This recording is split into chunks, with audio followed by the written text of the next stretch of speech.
Shout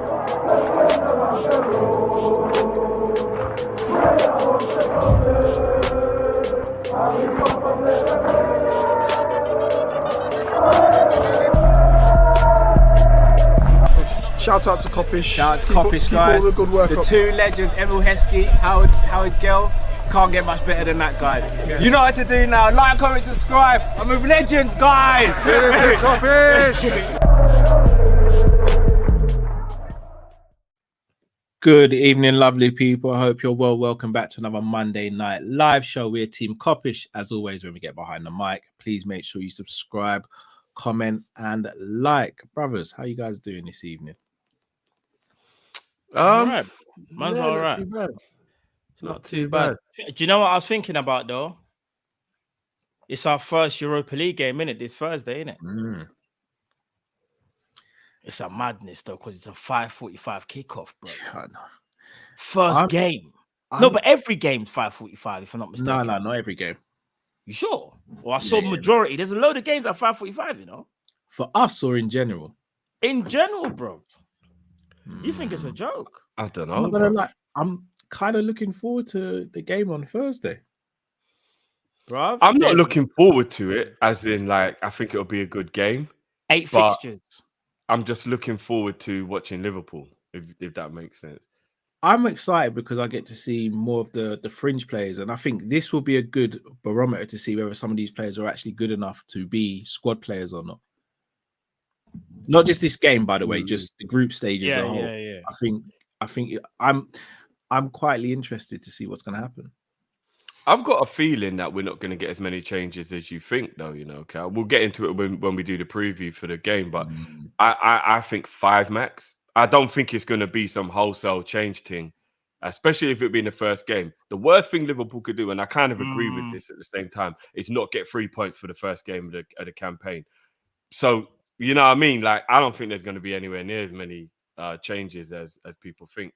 I reckon there's going to be a couple man playing in that game that other people are going to be disappointed to play in. But as I said, there's 4 men I don't think should be touching pitch in Europa, and that is Virgil, Ali, Trent, Salah. Trent's got the injury, so he obviously won't be playing. And we have to let Kelleher get some game time. So I think that will be obvious that. Yeah. Salah, but don't get twisted. Virgil's playing. Virgil ain't maybe not. Maybe not. Right. Through the suspension. Klopp's going to use this game to get some game time back into his legs before the West Ham game, which is a big game for us. Virgil's playing. Even if he comes off at half time, Virgil's playing in this game. I'm 50-50 on whether he does that. In this game. And to be fair, he does need a bit of match practice. No, like, he does. You do miss a lot of games, you know what I mean? Like, can't risk it, bro. Played international. Can't risk it, fam. Played international. That is like, again, you guys know my thoughts on it. If he plays in this game and he gets an injury, I don't want to hear anything. This is what I'm saying. That's crazy from Klopp. No, I wouldn't play him, but I understand the logic of a player who hasn't played for a few weeks getting some game time to get him match, bro. He played international, bro. Yeah, but international football was 2 weeks ago. Virgil is good enough to not play against last week, this team, fam. Well, by the time he plays the next game, it would have been 2 weeks in it since the last time he played. Calm, bro. No, I'm not. But I know professionals don't like having big gaps between games like that. I don't care, fam. Yeah, like, I'll be real. That out, bro. This whole we need to cater to certain man's ego and all that. Leave it at the door from now on. No, nothing about his ego, bro. Just general match fitness. Like, they'll just say, like, you can't just play a game. No game for like 2 weeks. It is quite a long period of time without a game. Anyway, he might not play, but I think he will. I hope he doesn't. I hope he doesn't. Well, speaking of when he'll next play, will be in the Premier League, we hope. So far this season, we've started very well. 1 draw, the rest wins. If I'm not mistaken, we're sitting 2nd or 3rd in the league. 3rd behind Tottenham. 3rd on goal difference, I think. On goal difference. Yeah. 11 on points, obviously. No one can sit here and say we've looked perfect in some of these games, but I don't think anyone can sit here and say we've looked crap in these games either. I think we've quietly gone about our business and then we're collecting the points as we like to do. Going into the season, I don't think many people had us as title challengers. Now, I know you guys did a show the other day, which I've not actually caught up on, and I know you spoke on this briefly. But after the weekend's result, the way we came back, the way we made changes off the bench, the way Klopp changed things tactically, showing how versatile he can be and how great he can be, as we all know. Do you guys think we'll be title challengers this season? Matt, I'll start with you. I think there's a good chance we could be title challengers. I think we surprised not just everyone, but we surprised ourselves on how well we started. Do I think there's still problems in our team? Yes. Are we perfect? No. But I just look at everybody else and think the 4 best teams as things stand right now are Man City, Arsenal, Liverpool, and Spurs. But I'm also going to think about their journeys throughout the competition and throughout the year. Arsenal got Champions League. Spurs, if I'm not mistaken, have they got Spurs in Europa? Something? Are they in something? No, they're not in any European. They're not in any European. Are you sure, Drift? Not in. Yeah, they're not. No. Brighton and Villa got the other 2 spots. Okay, cool. Okay. Chelsea and Tottenham have both got no European football this season. Okay. All right. So hear this now. I think definitely, as things stand, Spurs will be a dark horse. Although I want to see how they play against us, but I think we're going to cause some problems. Reason being is everyone saw the rebuild and thought Liverpool have got too much to do in one sort of summer, one transfer window to kind of mesh everything together. And we know things aren't perfect. However, we're nowhere near top form, and we've been able to win every game bar one. That is a sign of a team that has a very, very strong mentality. Is that going to last? I don't know. However, I expect us to do some serious damage. And as things stand right now, I'm surprising myself when I say this. I think, and I say think, we might be challengers. We might be still. I said some stuff off camera that I can't repeat on camera. What did Buck said? What's going on, fam? Oh, is it? Are you trying to do it at the same time? I was like, what's going on? I'm not gonna. I thought my thing was glitching again. I was about to start saying some real stuff I shouldn't be saying. Drift, same question to you, bro. Will we be title challengers this season? Yeah, but I don't think we'll win it. But I think we'll still be. There, I think we'll still be somewhere in and around in like April. I think it was me and Matt was talking about. I was like, I think in April we'll be somewhere within maybe 7 points of, or 7 to 10 points of the top. So like you can technically count it as you're in the challenge kind of thing, but we won't win it. What makes you so sure that we will be, Drift? The reason why I'm being as optimistic as I'm being is I think the team isn't anywhere near what it needs to be, what the final piece is, what Klopp foresees us to be, what would naturally happen with this many changes to the team in one window. But yet we are showing some very good signs. And even though there's some bad ones as well, that is natural. I think because we had a bad season last year, everybody is just like on edge. And there's a whole heap of PTSD going on, and nobody is even remotely willing to entertain the idea of having another season like we had last season. Rightly so, as Liverpool, we can't have another season like we did last season. But if you take away the kind of PTSD, I actually think that what we've seen so far on the whole has been good. We're going to highlight the bad because we got the PTSD. But on a whole, I think what we've seen is good. The character's been good. The fight backs have been good. The cohesion within a team who don't know each other properly yet has been good enough so far. It'll get better. Hold on, is Cal frozen? He must have. He can't keep that same pose forever. Oh, yeah. I think you wait a minute. What? Man's just not blinking, fam. But yeah, now we move.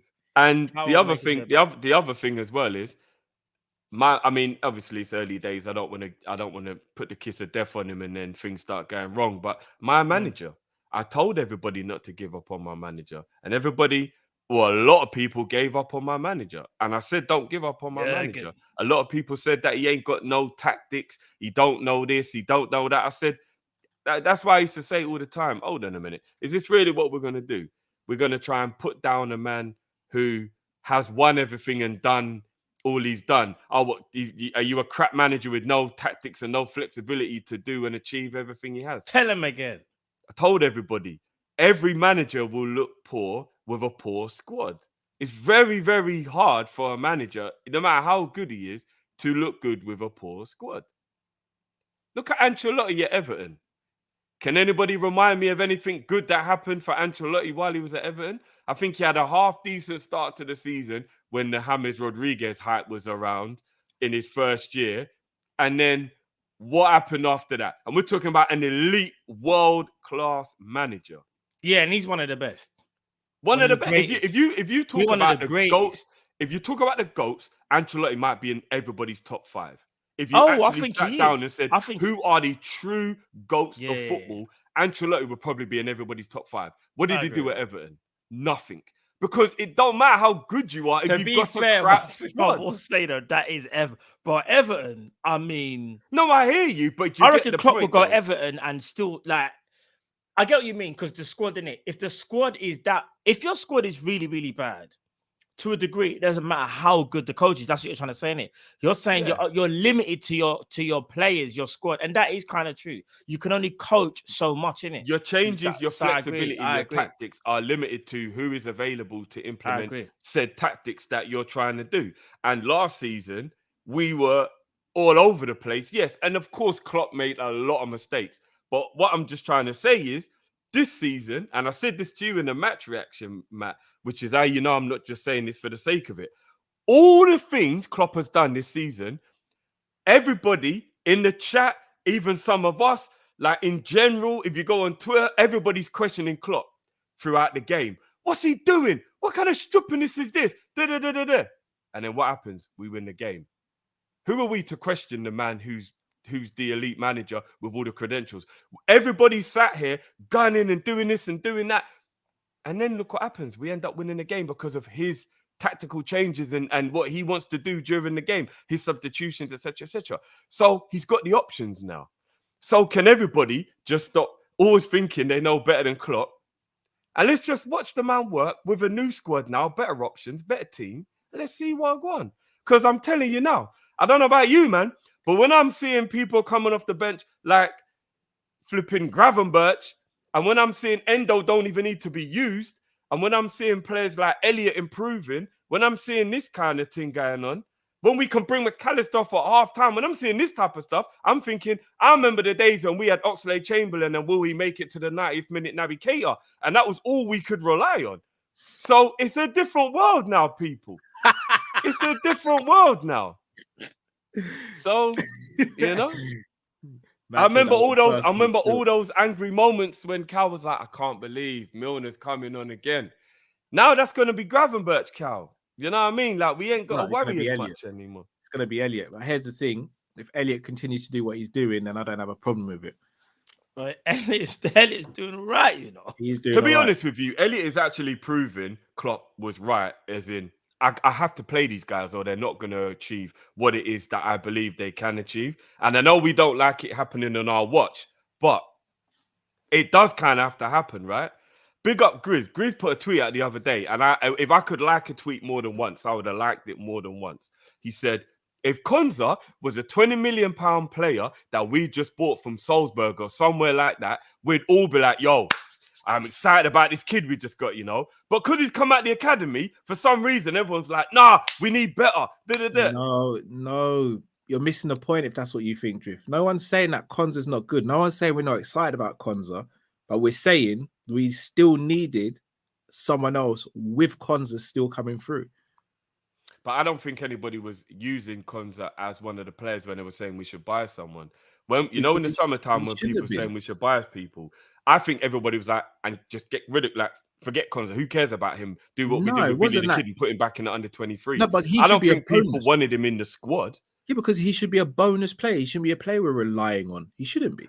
But at 20 years old, Cal, is he not ready if he's good enough? Like, what if he was 17, 18, I'd probably get it. But at 20, if he's ready, right? I think it's easy to do hindsight, though. Because I think if we look at his age, it's about what we're trying to achieve as a club and what he's done up until now.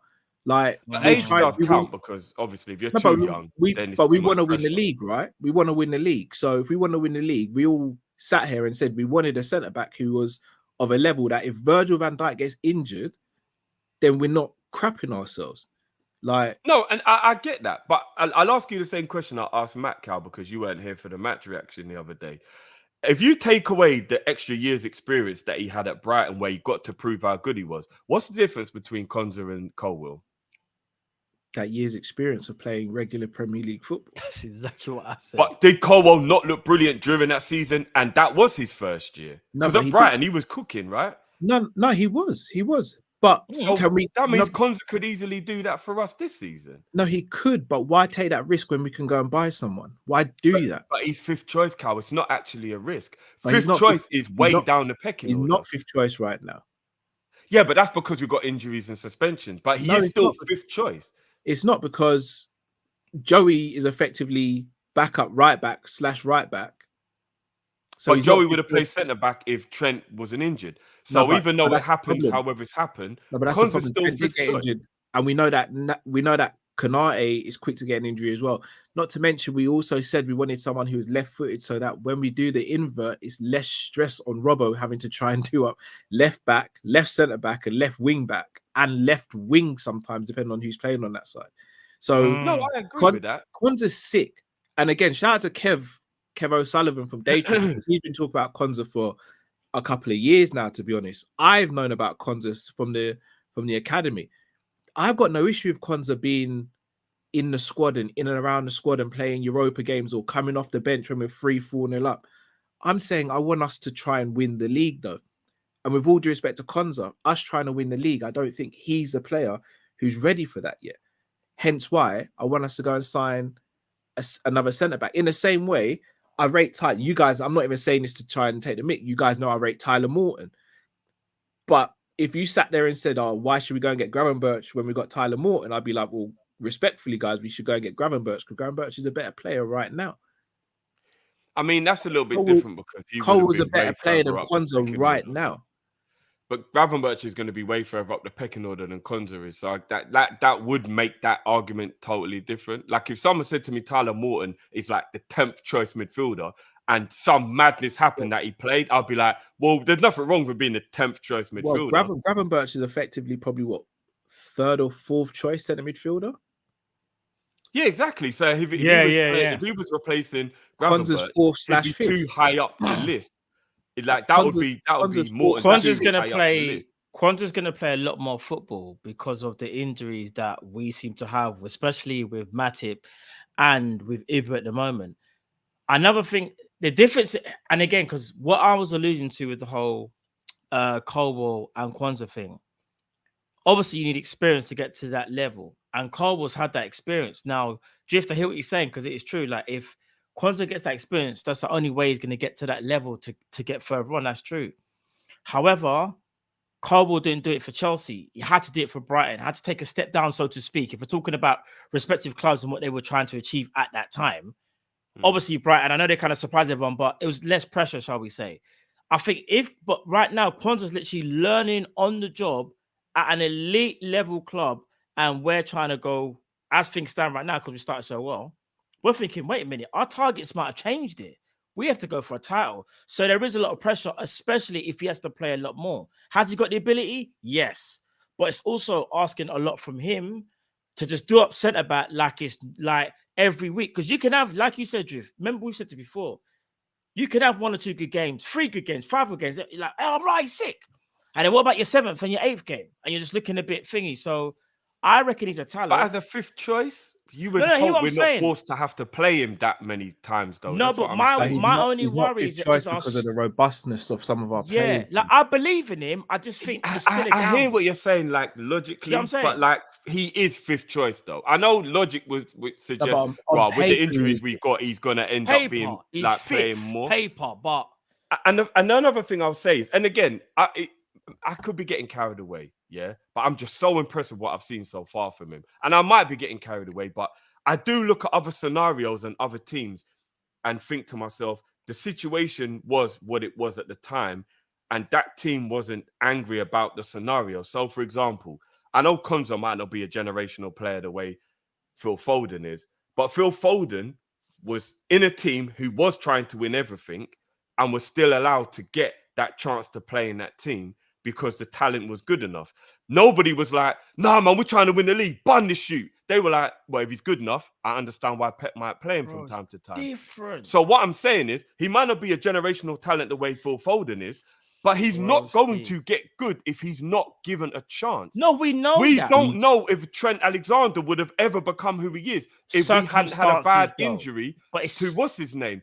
And then we had to just roll with the punches. Yes, we were going for different targets then. The pressure wasn't as much, but we're still Liverpool. We still had a 17-year-old at right back. We're still Liverpool. Foden was very much eased in, no Drift. And as you said, generational talent. And look at what he had around him. I think Quansah will be eased in. No, but he's not at the moment. And that's the problem because... Yeah, but Ibu being injured while Trent is injured, while Virgil suspended, like them kind of things are a bit... You can't see that shit. No, but that's inconceivable, Drift. Because Trent could get another injury because he's played a lot of minutes over the years. And Ibu, unfortunately, is injury prone at the moment. So it's not inconceivable that Joey's going to have to play right back. And let's be honest, Matip as well, bro. Matip is injury prone as well. So no, I get you. I get what you're saying, but like he's got to play to. If he's good enough, he's got to be given a chance. I'm not saying he can't play, Drift. I'm just saying I don't want us to have to rely on him because it's not fair on him. I mean, relying on him sounds a bit much, as in like if he's playing, technically you rely on everyone who's playing to be good in that game. But like we're not relying on him. Like it isn't going to be like you're carrying the whole burden of the team. But this is what it is. If we started the season so well, like we have, and like we're getting to like I don't know, like Christmas period, and like say for example, we've got a few injuries and Quansah's having to play a few games in a row. What you don't want is for him to have one of them games where we go, oh my gosh, bro, you know the reason why we lost that game? We got cramp at the weekend. Expectations, but that will happen, though, Matt. That will happen. That's what happens with young players. No, but what I'm saying is what I think Carl's trying to say is this. There's nothing wrong with Quansah. He is a good player, and I think he's gonna get better and better. However, what we still should have done was get a centre back. But I know what you're trying to say. It might have halted his progression, but I don't think so because the way how Liverpool centre backs are, there are a few of them that pick up too many injuries for my liking, and that's why even Man City have kind of had to address that themselves. If I'm not mistaken, Man City's got Ake, Akanji, Stones, Diaz, and Guavado. We can't always keep looking. No, but I'm just saying. No, but they saw issues. They're the top dog. They're the champions. Yeah, but we talk our ownership, our club structure. We can't move. No, I never said that. Listen to what I'm saying. How much did the Kanji cost? Yeah, but that was a one-off with his contract being running out and all that stuff. Generally speaking, he wouldn't have been that cheap. It's not about that, though. It's about the quality that they was able to... Like, you see the 5 players that they have here? Like, obviously, some are better than others, obviously, but the quality is, like, across the board. That is serious. Now, I'm not saying you're going to get exactly the same. However, if we would have got one more of, like, an international level and you still got Quansah there, we would have been in better shape because we would have said deep down, oh, you know what, yeah? Right, Virgil picks up an injury, or if Matt picks up an injury, all right, cool. It doesn't just fall straight to Quansah kind of thing, because if Trent gets injured as well, remember, we're kind of short at right back. Like Kyle was saying, like, Gomez is the backup right back, bro.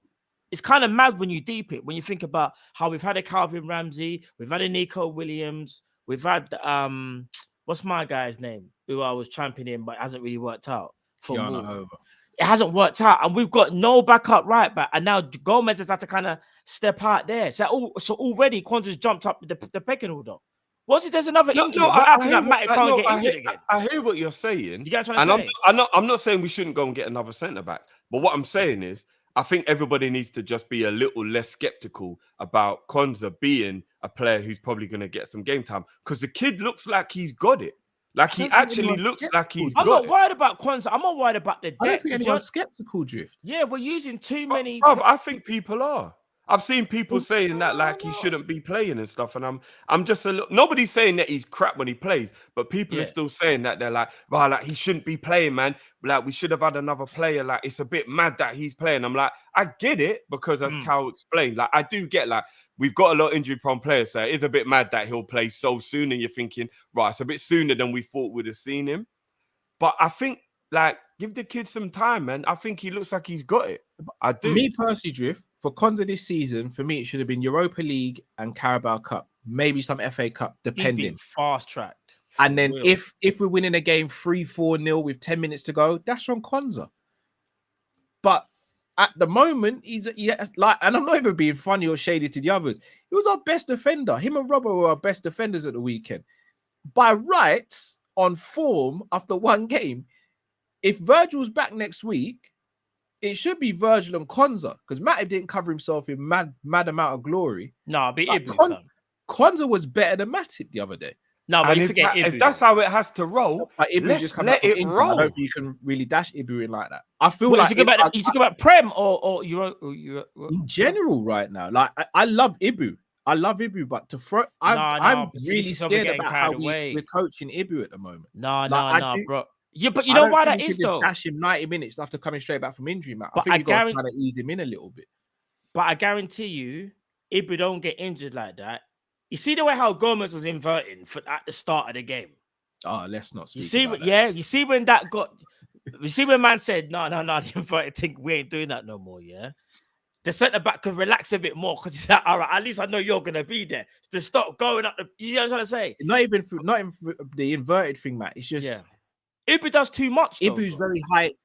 He's very high intensity as a defender. He's not a defender that you see how Virgil can coast through a game. He can manage himself through a game. In the same way, I reckon Salah can manage himself through a game, but Diaz can't. Because Diaz is 100 miles an hour. If I see the ball there, I'm going to try and win it. Ibu's like that. Ibu is a man who goes, I ain't doing no 50-50 thing. If I'm playing, I'm 100% in. But that's why he's the guy, fam. No, I hear that, but that also gives you the issue of he could potentially get injured because he's gonna put himself in a position where it's no backing out. But just don't play him in Europa, though. That's what I'm saying. Don't play him in Europa. I'm playing him on the weekend. I'm good to play him. I'm just saying I wouldn't just throw him 90 minutes straight into a game. Me personally, the game against who you got West Ham at the weekend, right? Yeah, that's a. Me personally, I bring him on after 60 minutes, and then the next game, or bring him on. Bring him on after 60 minutes, and then. Bro, you don't got Antonio and Bowen in them, man. You know, I hear you, Matt, but I'm looking at longevity of the season, bro.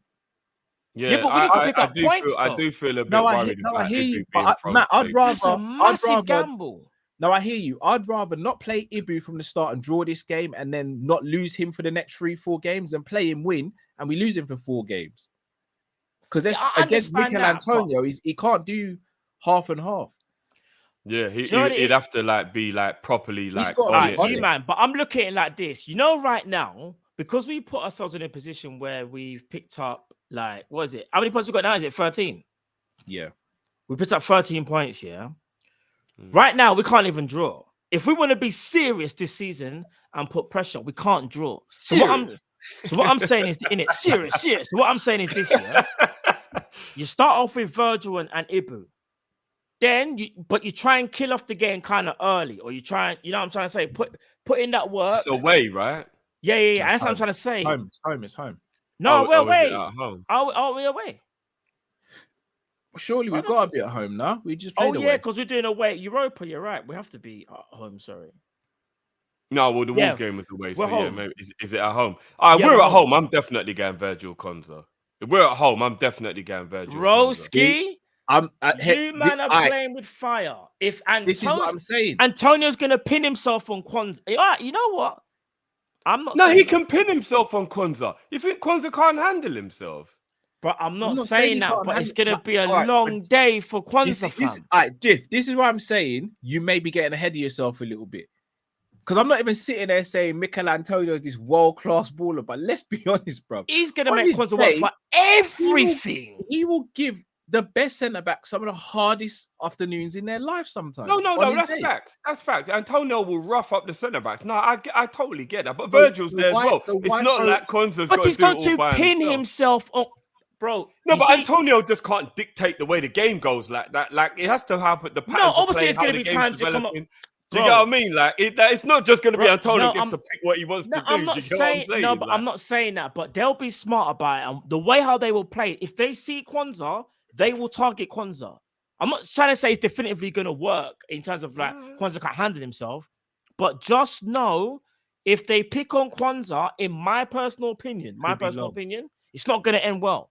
Let me ask you a little question, and this is just purely based on the form that he's been showing of recent, not the overall talent, I believe, of the man. Yeah, with the pace and power Antonio has, who do you think's got the better tools right now to handle him, Matip or Quansah? Because I'm gonna be honest with you, I'm going Quansah. The way I saw Neto burn Matip against Wolves, that's what Antonio can do. No, that was a different type of burning though, because that was using silk and movement. Antonio's not that type. Antonio's a man that's going to pin you, try and roll Antonio's you. not a jink man, where he's just going to do the jinky. No, I hear you. He ain't going to drop a shoulder on you and burn you like that. But the pace thing would still be very similar, though. But the thing... Neto's quicker off. Antonio's a powerful runner who gets the time in to build up that speed. I would personally go Matip, because I think Matip's smarter than Quansah now in his career. Yeah, he is. And Matip's not going to get into that. Matip's not going to get into that battle. He's just going to go, all right, cool, I'll step off you, and then I'll drop off a bit. If they play a slide ball down Matip's side, he's like, has he got the turn of pace? I rate Quansah, but we're doing too much. I think I do think we're going a bit harsh. Like not harsh. I think we're trying to pin a lot on Quansah at the moment. Just I can't lie. No, not pin a lot. I just believe in the kid. No, so do I. There's okay believing in him, but then I wouldn't say like, see, like imagine. So like again, like West Ham have certain player when I see one. That's all I'm saying. No, he's a talent, but I just think against Antonio, I'm not gonna lie, bro. I don't really want to see that right now.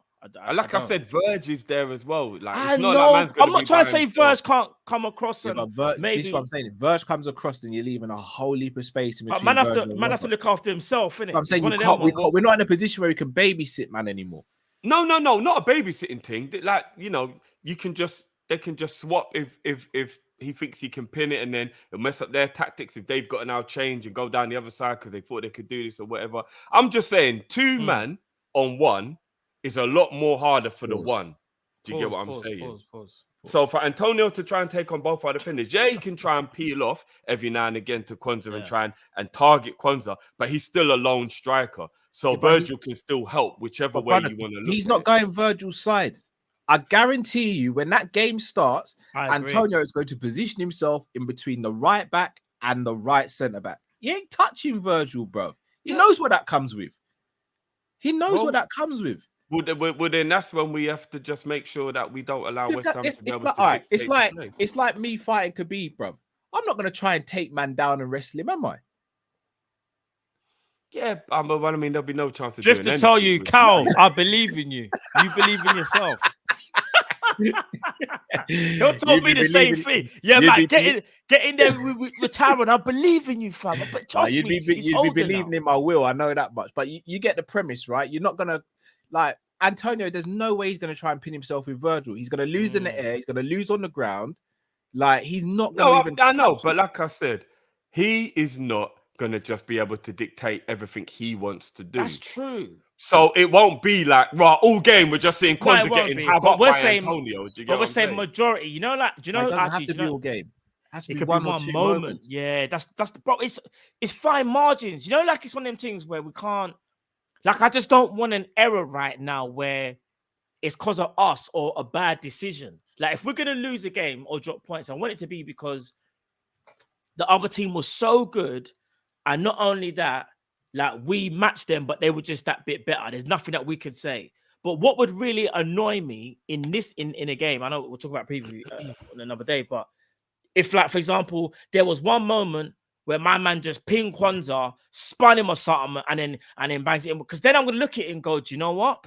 Quansah's played so well, but I was always worried about that one incident. And in top level football, all you need is that one moment. And trust me, West Ham, if they see my man there as great as he has been, because he has been great, they will look at him and go, he'll make one mistake and we will be there. We will be there. we will be there. That's what they will do. I'm sure Newcastle and a bunch of other teams that Bajcetic played against last season for a little 17-year-old. Like, can we rough this shoot up? And he said, no, bro. I ain't that type of guy. Quansah's the last man of defense. Like, he's in the back line. It's different, isn't it? It's a bit different. Look, I'm just saying, I believe in the kid and I think he can handle himself. And I don't think he's going to get pushed around and batted up and all that stuff. Like, I actually believe in the kid. He's big, he's strong, he's tall, he's got enough pace. He seems to have a good head on his shoulders. Billy the kid, he seems to read the game well. No. We're not going to do that, Matt. We're not going to do that. What do you mean? Billy Kid was an athlete, if you look at the way Quansah played against Wolves, yeah? If Quansah was good enough to stand out as a good player during the first half while we were getting batted up, Cal, you said it yourself, he's actually our best defender and arguably our best player in the first half against Wolves. And this is the kid that we're worried ain't got the shoulders and all that. We're doing too much. Yeah, but everyone was playing at a 3 or a 4 in that first half, Drift. So yeah, but he was still able to stand up around crap. So if we're having a good game as a team, he'll be even better, right? Quick question: if Real Madrid were rocking into town tomorrow, would you still pick Quansah over Matip? Yeah, I'm not gonna lie, I actually would. That's bold. This is what I'm talking about. That's bold, the form that Matip's in right now, I actually would play Quansah. And let's say a full fit Real Madrid. So say Vinicius, they got Vinicius and Rodrigo as the 2 centre forwards kind of thing, and Bellingham just behind as a 10. You're saying you'd rather Quansah start right now? At the moment, yeah. Fair dues. All right, let's get back to the topic, boys. Cool. What would you guys constitute? I'd rather have Virgil and Ibu, by the way. Before This is about Matip and Quansah. Yeah. This is about Matip and Quansah. Yeah. What would you see as a successful league campaign? Drift, I'll start with you first. If we finish any less than third, then we fucked up massively. There are not more than 2 teams in this league who can compete with us or are better than us. Not in my opinion. Not better than us on paper. Definitely could compete though. Momentum is a mad thing in football. Definitely. Yeah, I hear that. 100. All right. I look at all the other teams. Arsenal aren't better than us, but they're capable because they proved it last season. So Arsenal straight away can go in the category if they could finish above us. Man City speaks for itself. Sorry to cut you. United. Why do you say Arsenal aren't? Arsenal aren't a better team than us. They just had a good season last year, and it's kind of warped a few people's perception of like based on what? Why are they not better than us though? They haven't got a better manager than us. They don't have better players than us individually in our first 11. And I think our squad is actually pretty good now. If we were one defender away from almost having a perfect squad.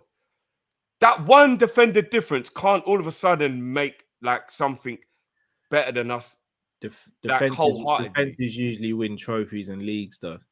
They do, but I can't just have the difference of one defender signing for the club of being like, in my opinion, player for player, we're better than Arsenal. They've got more momentum. Cohesion and system must play a role as well, though. And that's the only reason why I put Arsenal in the conversation. Cohesion and system, they've been together longer as a unit or whatever, and they had a good season last year. But if I sat down and I went man for man, we're better than Arsenal. Our manager's better than theirs, and we're man for man better than them as a team. First 11 versus first 11, we have a better first 11 than Arsenal without a shadow of a doubt. Without a shadow of a doubt, their best player can't talk to our best player, which is obviously Salah and Saka, and then everybody else. Like, I know people might say it's a bit early for this conversation. I'm taking Soboslai over Odegaard. Don't know about you lot, but that would be my opinion. Early. The only position in their team that's conversations, though. I like these conversations. Declan Rice in DM is the only unquestionable. No, do you know what else? I'll be honest. I can't even going to say this. Actually, no. You got to drop Saliba in there as well, man. No, not over Kanate. Saliba's not better than Virgil and Kanate. I don't care what anybody says. I don't think Saliba's better than Ibu. He's not. We can have a conversation. Saliba is serious. But I think he's not. Maybe not talent-wise, but he's not better than Virgil and Ibu. I'm not having that. Talent-wise, but Saliba is a special defender. Saliba's not playing over Virgil and Ibu. Not in my opinion. Put like this. Saliba is like, because here's the thing, I rate Saliba very highly. However, for me, this is how I'm really going to see Saliba this season, because again, in the Champions League as well, like we've seen Ibu play against Real Madrid and big teams and have amazing games. I need to see Saliba do that now in Europe. Agreed. If he can prove to me he can do that, then I'll put him on the same level as Ibu, because right now, I was giving an example. If I say young defender, best young defender in the world, let's say I put Ibu as a 10, I would say right now Saliba's like a 9 or a 9.5. I think Saliba's only got a little bit more before I look at him and go, yeah, he's on the same level as Ibu. I can't even front. Like, he is. Shall I be honest? Ones. You go. I think it comes down to preference between Saliba and Konate. I think there's stuff Konate can do that. Hear me out. I think there's stuff Konate can do that Saliba can't, and I think vice versa. Hold on, what? Now, there are stuff that's, bruv, I'll be honest, on the ball, I think Saliba's better on the ball than Konate. I agree with that, but that's where it stops. No, again, from an attacking standpoint as well, I think he's not more stronger than Ibu. I don't think he's better at headering than Ibu. I don't think he's quicker than Ibu. Like, in my opinion, I think the only thing Saliba's got over Ibu is his ability on the ball. That's it. When it comes to pace, I'll be honest, I don't think there's much in it either. What? Oh, do you know what, bro? You know what? Way faster I can't do this. I can't do this anymore. Isn't Ibu arguably our quickest player? I can't do this way faster than Saliba. Bro, Saliba's not slow. Like, again, I know Saliba's not slow, but I think Saliba's not slow. Do you know how fast Ibu is, bro? No, I'm not. I think Ibu is rapid. He's arguably one of the fastest defenders in the world. I leave it because I see where this is going. Matt, am I wrong in Ibu's our quickest player? Didn't they do a race or something? And Ibu's actually Liverpool's fastest player. I would say Ibu is probably Liverpool. Like, say like over, I don't know, obviously not short distance, but say like 70 meters or something, or 60 meters. I'm gonna put my money on Ibu personally. I never said he's not faster, but you guys are acting like he's way faster. No, he's but way faster. No, but he's just faster. He's okay, just but faster. he's not way faster. There's a big difference. I mean, if they had a race to the halfway line, I think Ibu would, by a couple of heads, be like, maybe. And again, different systems as well. They play they don't play as high a line, so a lot of times Saliba might not get to build up that sort of speed as well. But I don't like the narrative of us just writing off other players because we don't mind. I'm not saying you guys. I'm not saying you guys are. But hence why I'm saying I don't think we can sit here and be like, Arsenal can't chat to us. Like, no, I never said they can't chat to us. I said we just got a better 11. No, they were very. No, do you know what I will say about Arsenal? I will give them their props. They are a very, very good team, very good. But we're going to see how good they really are this season, because when you're just doing Prem, it's very easy to do that, isn't it? A couple of years ago, we nearly completed football. What were Arsenal doing back then? Now they're on the scene. I'm going to give them their props because you've arrived. But now let me see what you're going to do now. You've arrived, but you're going to stick around or you're just going to bounce. And so far, they are sticking around. So I'll give them their props, innit? But the season's got a long way to go. Let me see what you can do in Champions League. Do you know what I'm trying to say? Was it a one season thing, or are you gonna like? There's other players I want to see as well, like Saka. Are you gonna build on the season you had before? Because yes, you got Young Player of the Year, but I look at other players and think, what? Not even other players, but I think, how did Saka win that when Haaland? There's already uncomfortable conversations that have to be had, Matt. He's actually been bang average this season, Saka.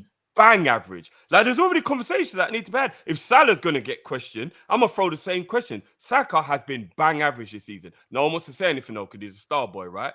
But like, let's keep it a buck. If it was Salah or it was Rashford or if it was someone else, they'll be quick to be like, oh, what happened to your boy? Saka got a new contract, right? During the summer. He's been bang average. But anyway, to just finish off go back to the original question Carl asked about why I think teams will finish above teams or whatever. Again, like I said, I think man for man, we got a better 11 than Arsenal. The overall squad, there's still a question. I think their defense may be stronger than ours, but the rest of the team, I definitely think we're stronger in the other areas. So it depends which way you want to look at it. So again, that's why I think we're better than Arsenal. Will we have a better season? I don't know. They are further along in this new development there. We're right at the beginning now. Like Klopp said, this is actually year one. Let's not think about before. Like, it's our mad thing what we're doing now. This is year two at the absolute most, but we're right at the beginning. And then I look at Tottenham. I think they're actually a massive threat, but they don't have a squad. So can they keep the 11 fit? That's Yeah, going to that's be what I the was gonna problem say. for Tottenham. Yeah. I'm And waiting for Basuma goes to AFCON. So I don't know what's going to happen to them. And I think Sarr and Basuma go AFCON. Yeah, So I don't know what they're going to do when they lose those, because those two are ballers, and they are one of the reasons Tottenham are looking so good right now. I look at Man United, they could turn it around. At the moment, they're actually a joke. Like, they're actually a joke. I love their midfield. I really do, mate. Yeah. I really do. No, I love the squad, bruv. I love the squad. Casemiro, Bruno Fernandes, Mason Mount, you know. Nice Ericsson at the moment. Mount's injured. It's Ericsson at the moment. Oh, yeah. No, you got Bruno Fernandes playing at centre back. You know, that's what happened during Brighton. I love their team. And in Chelsea, I mean, unless they dramatically get it together, I don't think we've got to worry about them finishing above us either. Do you know what? I will say this. Brighton are more of a threat to finishing above us than Man U, Tottenham, and Chelsea at this present time. Have you seen Chelsea's injury record? Yes, they are. The 12 injuries is crazy still. I'm not gonna lie. No, I'm sorry. No, I don't have any sympathy because No, I'm just saying. I don't have sympathy, but it's definitely a reason. It's definitely crazy. It's definitely a reason. Them, man, but no, it's not an excuse. No, do you know why? Because when we got injuries, no one cared. They didn't care, bro. But their injury record, their injury players, off the top of my head, yeah. These man spent more than countries in the summer transfer window. No, it's true. But their injury I don't feel sorry for them. But 12 I know we like to do the battle thing. But 12 injuries is madness. Oh, what did you say? Bro. I just heard 12. What? Come on, you lot. 12 injuries is a madness. About D12, bro. Purple haze. Like, what are we doing there? I don't care about Chelsea, but bun Chelsea, brother. No, I don't care about them. But I have to be fair enough to acknowledge that is a massive fact in what's going on right now. So we say collectively we're saying it's a lot, bro. It's a lot. Collectively, I expect us to finish no less than third. Absolute minimum, Cal. Absolute minimum third. Cool. All right. Let's move on then. Today marks the 3-year anniversary since we signed a majestic midfielder who unfortunately we've not had the pleasure of seeing the best of on a regular basis, and that is Thiago Alcantara. Cost 25 mil from Bayern Munich, signed just after winning the league, hoping that he would help us to consolidate after winning the league and win more trophies. Very unlucky not to be a Champions League winner and a league winner. However, we have won the FA Cup and Carabao Cup since he's been here. Drift, I'll start with you on this one because I started with Matt on the last topic. How would you rate Thiago's Liverpool stint out of 10 so far?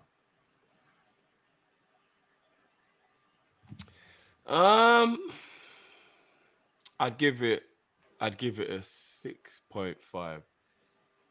I know some people will probably hold on, Drift. We're gonna come back to it. Matt, what's your rate? And don't worry, you met him already. You're calm. Yeah, we know you, man, or boys. We get it. But what's your rating?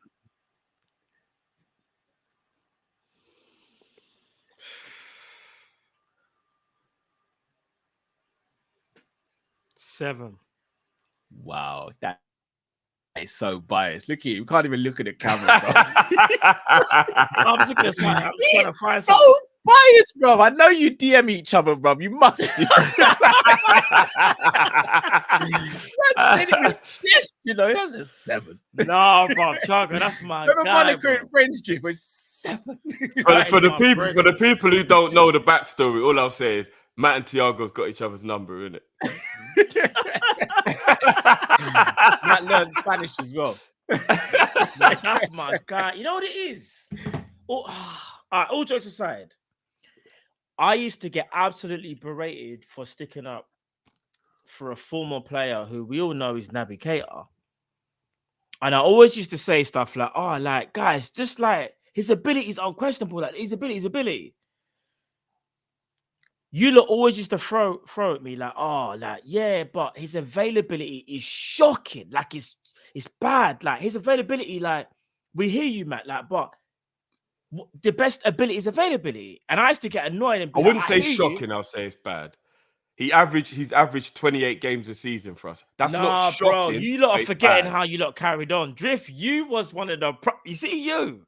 No, I'm talking about Thiago. Naby. Oh. Naby didn't average 28 games. Naby.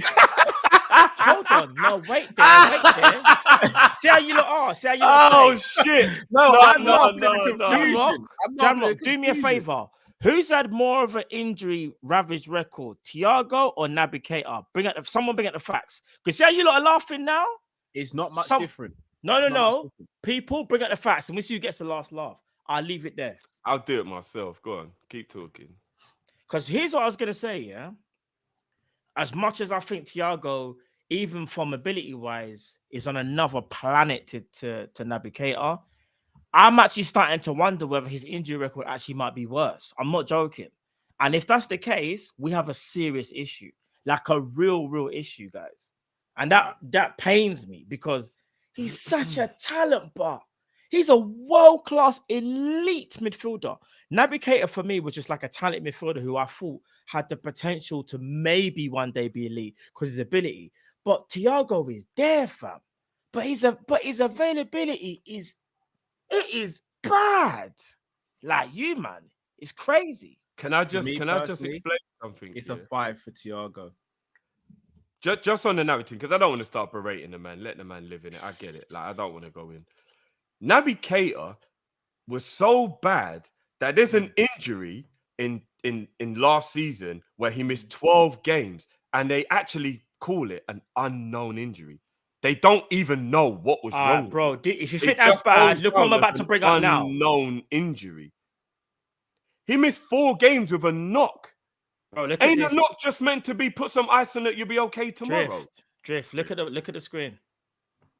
Everything you're saying about Naby Drift injury-wise, you can say about Thiago, bro. Naby Keita's already missed 5 games of this season. How many games has Thiago played, fam? No, but I'm just trying to let you know how bad Thiago's Naby's worse. injuries are. Thiago's missed 5 games already this season. Thiago has surgery. We haven't seen Thiago since last season. Why he's not ready for the season. But he had surgery in April, Drift. Bro, we haven't seen Thiago this season. But everything you say about Naby injury-wise, you can say about Thiago. Thiago is worse, bro. And I don't want to say that. Hence why I have to give his Liverpool stint a 5. People, am I lying here? Who's worse? Because when he's played, he's been amazing, but he hasn't played enough. Like, and again, Thiago's I hate to say player, it. But man, I hate to say it. Like, there's been times where we've needed Thiago and he's not been there. Yeah, and I rate him obviously higher than Naby, but my word, but he's not around. No, I understand. But the reason why I gave him a 6.5 is because in the season that we nearly won the quad, I think he was brilliant in that season, and he was definitely our best midfielder.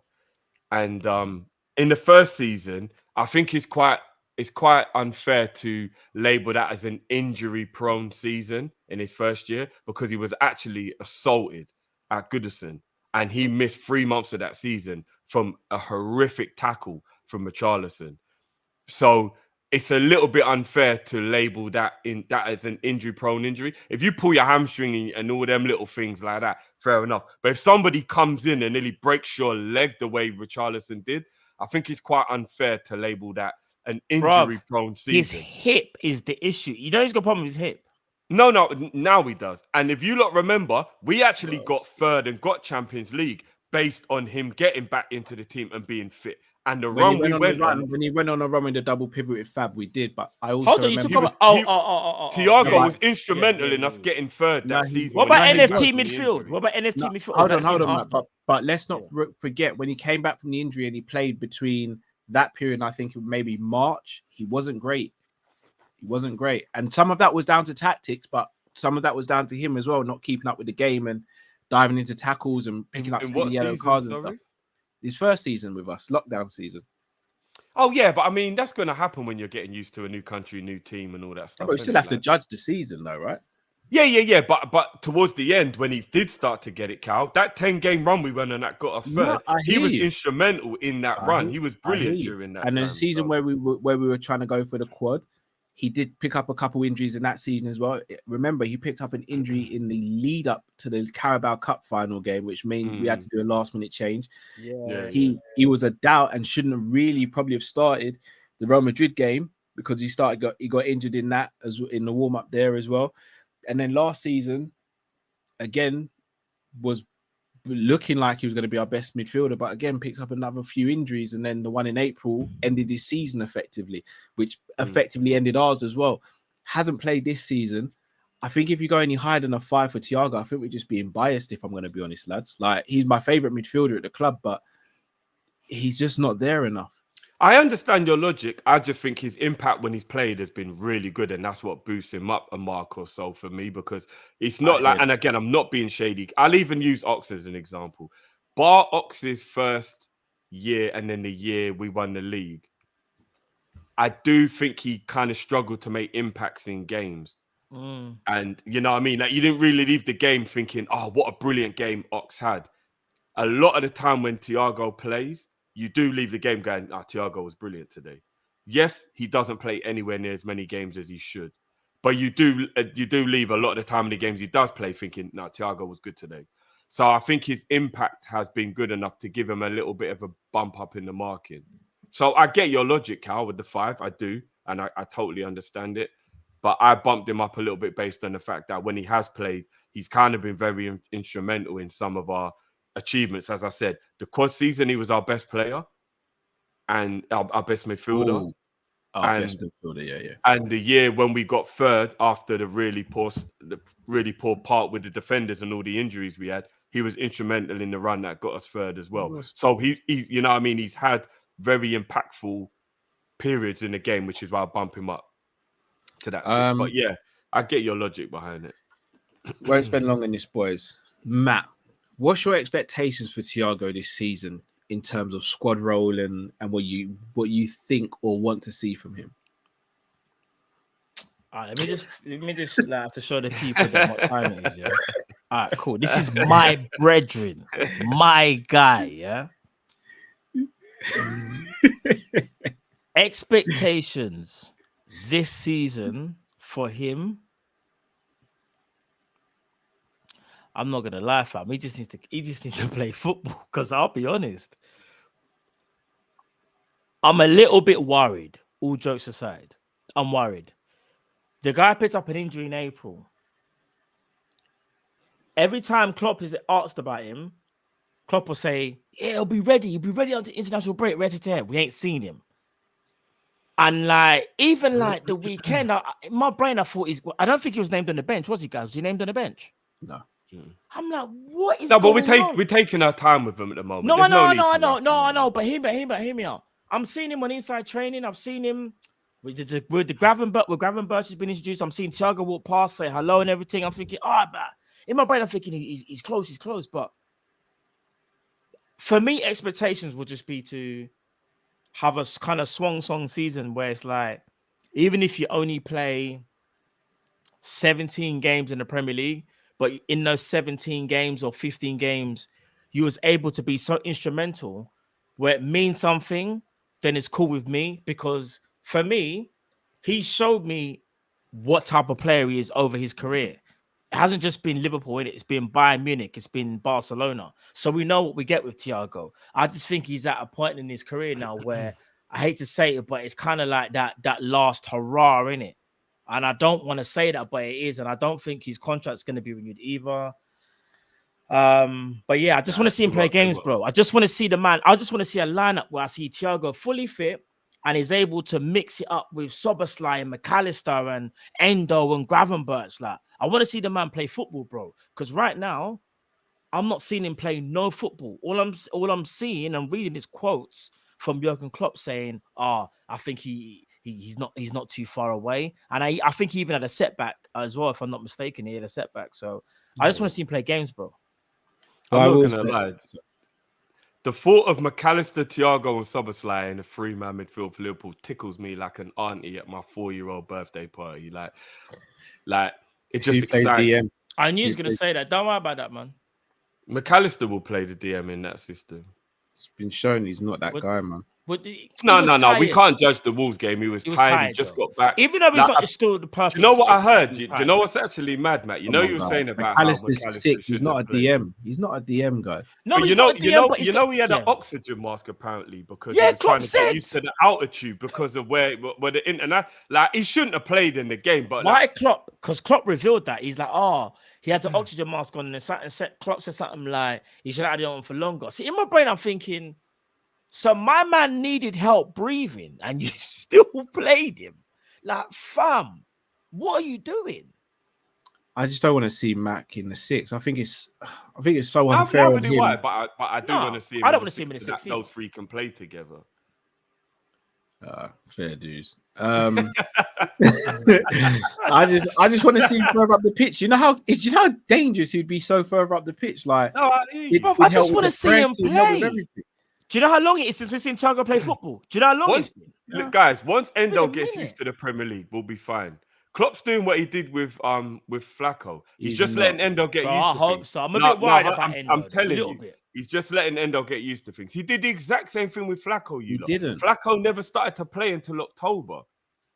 I'm a bit worried. Remember, Flacco never started playing until October. Flacco didn't sit on the bench for whole games.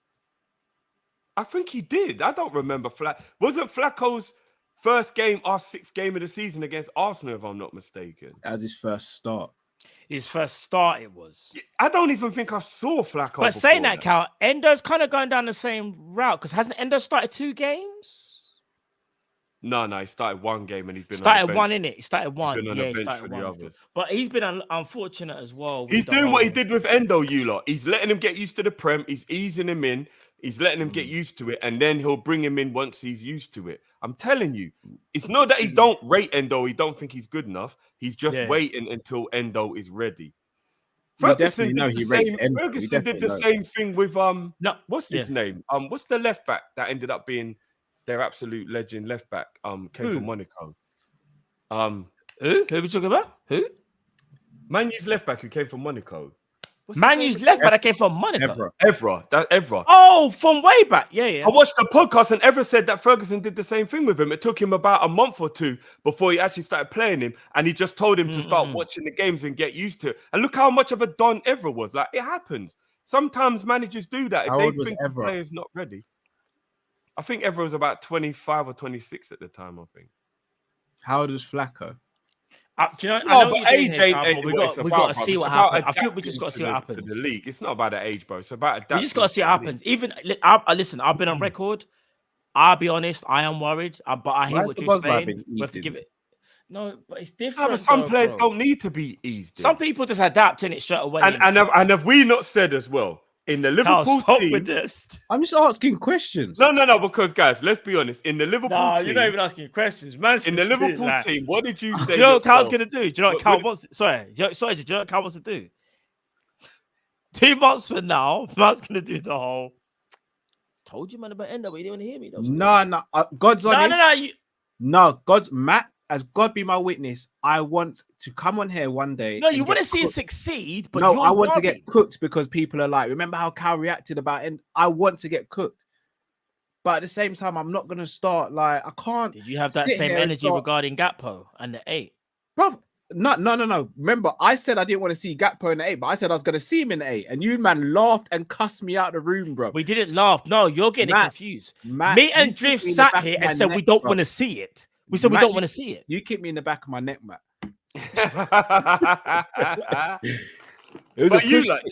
Just to end it, I think you both said it. I remember Matt saying it the most, but I think Cal did agree with it or said it on a separate occasion. The hardest position to play in Liverpool's team under Klopp is DM. So it takes longer to get used to than the others. You're the controller. It takes longer to get used to. Therefore, Endo's being eased in more than others. And it's the truth, right? DM is the hardest position in Liverpool's team to get used to. He's not played in the Prem before. He is a bit older, which might be adding to it. Like, you know what I mean? He was cooking against Germany in the international break. Like Klopp's just letting him get used to the thing. That's what I believe. By the time we get into October, we're going to start seeing Endo being introduced a lot more. I think he's just letting Endo get used to training, get used to the country, getting used to the team, getting used to the Prem. Just sit and watch, bro. Just watch. Watch how things work. Like, just get used to everything. And then he'll start playing. Okay. That's what I believe anyway. Is that what you believe or what you hope? No, that's what I believe. That's truly what For I me, that's what I hope. I'll be honest. I'll be honest. No, but that's what I believe. Man, I can't speak too much on Endo anyway, because whenever I speak about him, everyone just says I've got an agenda, and there's no agenda. I've always been consistent, and I've been transparent about it. I've always said I always wasn't too sure on how Liverpool identified him when you consider the players that we were going for. We've got him now, and I want him to succeed. However, I still am skeptical in terms of how it's going to work, and I want Endo to be the Endo that I saw play against Germany and was an absolute madman. I want to see that. It's just that even when I was joking about on the stream, I said to you guys, we're going to see Gravenberch before Endo. Do you remember? I said to you, we're going to see Gravenberch before Endo. And you were like, yeah, that is kind of crazy if we do see that. And lo and behold, remember, I did caveat that by saying, because we're chasing the game, I don't think there's a need for Endo. Do you know what I mean? True. Because say we got like 3 goals in 10 minutes at the beginning of that second half, and we were 3-1 up, and it was only like the 55th minute or something like that. I think Endo would have come on, but because we were chasing the game until the 82nd minute, if I'm not mistaken, I don't think there was a need to bring Endo on, because we always needed a goal, and being defensive wasn't necessary at that point. We had Wolves in a chokehold, we were on the ascendancy, and creativity was more important because we needed a goal. So I think Endo, do you get what I mean? And then you see when he brought Gravenberch on for them couple minutes, I think that was just to give Gravenberch a feel of what it's like to be a Liverpool player. I don't think it was strategic. I don't think there's anything else that said, you know what, boy, go on, have a couple minutes. You might be right, because man was doing some right wing. Yeah, that was just to give him a couple minutes, because I think Gravenberch came on in the 4th minute of he wasn't even in centre mid. Man was doing that right wing. You know what I mean? That was just right mid. To just give him 2 seconds of football, so he feels like he's played a game with us. Do you get what I mean? Like, that wasn't anything to do. And maybe it was to give him 4 minutes because he's going to play in the Europa League game. Is that they go and get 4 minutes because we're 3-1 up and the game's won. That's your little introduction to being a Liverpool player. And then I think it'll be Endo and Gravenberch in the Europa League game. If we don't see Endo in Europa, I'll let Cal speak whatever he wants to say. No, do you know what, man? I think that would more say that he's saving him for the Premier League if we don't see him. No. If we don't see Endo in the Europa, we have to be a bit like, what's going on? Because we're going to get back to the weekend, and Klopp's going to be thinking, we need 3 points. He's going to go with his strongest team. And as things stand, Endo's not the strongest team. So we have to keep it a butt drift. If we don't see Endo in Europa, if he comes on a sub or something, that's fine. But if we don't see him, I think we should start going, something's not right here. Something ain't right. Maybe. You get what I'm saying? I would personally, if he doesn't play the Europa game, I think he starts the West Ham game. Because there would be no need to not play him in the Europa League game, would there? Really? There wouldn't be. He needs minutes. He'll start the Europa game. He needs minutes. I think to get used to our patterns of play. That's what I think. No, that's what I'm saying. But so if he doesn't play, it will be because he's playing on the weekend. Bro, there'll be no other reason to not play him. One word answer here before we move on to the next topic. Both stay injury free. Who plays more of the Premier League and later stage of Europa League if and when we get there? Bajcetic or Endo? If they're both injury free and in form. No, let's say both injury free, because we can't determine form. They're both available. Huh? I'd probably go Bajcetic.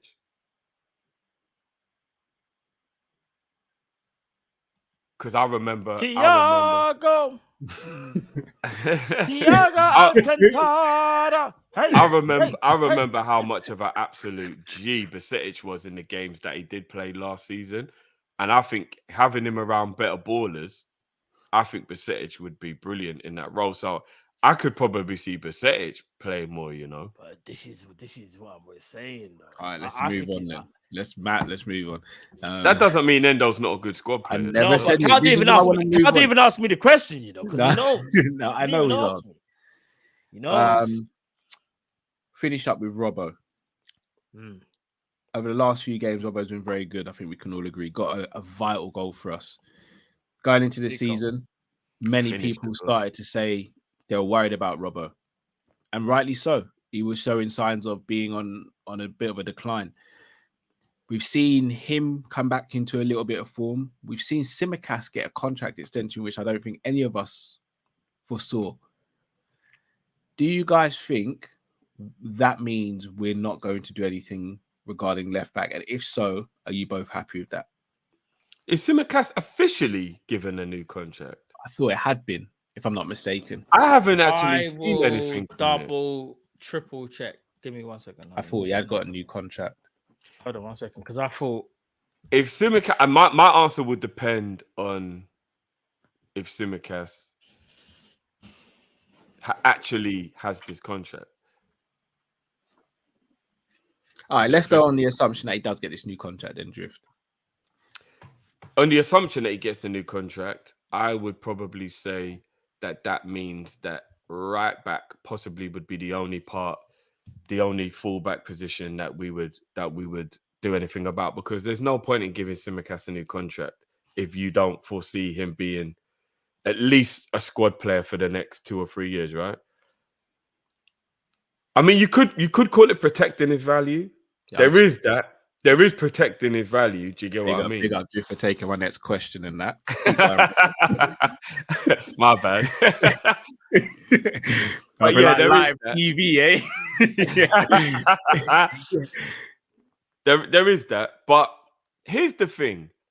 I think Robbo's issue was being ran into the ground. That's what I think it was. I think it was Robbo's issue was always being ran into the ground. I've said it before and I'll say it again. I think Bobby Firmino is the only player under Klopp who's probably done more running than Robertson. Robertson has been a man possessed for 5 years. And I saw a conversation with Ashley Cole, and Ashley Cole said that he played a lot of different roles as a youth player. And then obviously he was a fullback as a professional, and a fullback is the most physically demanding position in modern football. And I believe him. You've literally got to cover the entire pitch all game. Like it kind of is common sense that it's the hardest position physically. And Robbo is ever present, barely injured, plays all the time, up and down, up and down, up and down every game. Like, he don't pick out no injury, you know. Yeah, Robbo don't really pick out no injuries. It was fatigue with Robbo. He's a machine, bro. So I think if you manage Robbo right, I think you still get another year or two of top level football out of Robbo. So right. if we just start to bring, man just took the mic for a quick 16, bro, and he shut the show down, bro. Man's on a 32. I thought we were doing 60s. No, shelling the 32 right now. You showed up 32. All I see is Drift just go, ooh, shelling. Matt, Drift said something that I wanted to pick up on there. If you manage Robbo correctly, that's where Tsimikas comes in. Do you think Tsimikas will get enough time this season, one, to justify him being a squad member, but two, also to relieve some of the issue and pressures on Robbo? Firstly, regarding the extension, he hasn't officially signed. He's agreed. Okay. He's reportedly agreed. His current deal runs out in 2025, and apparently he's agreed a 2-year extension, but he hasn't signed yet. So that's regarding his contract extension. In regards to the value, I think that's protecting the value. In regards to Robbo getting a breather and getting some rest, I think we might see that. Although Robbo will play majority of games, I'm still expecting games like on Thursday where Tsimikas steps up and plays. And not only that, if Robbo needs a break, Tsimikas will play. I really like Tsimikas. I think he's a good player, and I also feel like he hasn't had the same opportunities that Robbo has had. Robbo has had a lot of opportunities where he might not have been in form, and Klopp has still just picked him just because of Robbo's status and what Robbo has done. And Robbo, rightly so, innit? Robbo's a world-class left back. However, sometimes it is a thing of you got to save man for himself, and I think if Tsimikas does sign this new deal, I think we're more inclined to give him more game time because I think he deserves it as well. And I think iron sharpens iron. Because if you see Tsimikas play, in fact, I'd even say this. When Tsimikas signed for Liverpool, it helped Robbo. It actually did. Because there were times when Robbo weren't looking good, stepped out the team. Remember when Simicast had a little run, not big run, but little run, maybe 2-3 games starting. And then before you know it, Robbo had to respond, whether that was in training and that convinced Klopp to bring him on. But iron sharpens iron. So I think both of them are highly valued at the club. Hopefully Simicast does sign. And I'd like to think as well that, like, I want Klopp to actually give Simicast the game time he deserves, especially if he does play well. One thing I don't like to see to any player is if you play well, Klopp just goes, yeah, you play well, but that's my guy. So sorry, bro. You can do it again next week. I don't want to see that. Give man a fair chance, innit? That's what I'm saying. What I will say, yeah. And this is where it goes back to the conversation me and Kyle was having. It might have even been an off-camera conversation, but was talking about how it is actually quite exciting to be in the Europa League once you get past the disappointment of not being in the Champions League, because there's going to be players that don't normally get a chance that will get to see being given a chance in this competition. Yeah, that's why Simicast. That's what I was saying at the beginning. Did you? Okay, fair play. But I remember us having a conversation about this, Kyle, when we actually knew we was officially being in the Europa League. And the funny thing is, I don't know whether this will happen, but this is what I believe will happen. Simicast will now be allowed to play in the Europa League games because there's less pressure and there's less intensity needed for those games. So where Robbo used to have to play the midweek game and the weekend game, now Simicast can take that midweek game and Robbo can have a full rest between Premier League games. Simicast... In theory, this is what I'm saying. I really hope what I'm saying happens. Then you keep Simicast happy because Simicast gets to play League Cup. I'd probably even play Simicast in the early rounds of the FA Cup unless we got real good opposition. And he plays the Europa League games. And then you're keeping him happy. He's getting game time. Robbo's getting a full week's rest in between Premier League games, which means he's fresh and he's ready for every Premier League game. And then the scenario at left back looks way more rosy than it did when it kind of felt like Klopp was a little bit worried about playing Simicast in some of the big Champions League group games, like a PSG or one of them ones. And he would just always go Robbo. Plus, we all know Klopp was told it's 2.5 mil to win a game in the Champions League. He wasn't told that. You got to win them all. He was. But anyway.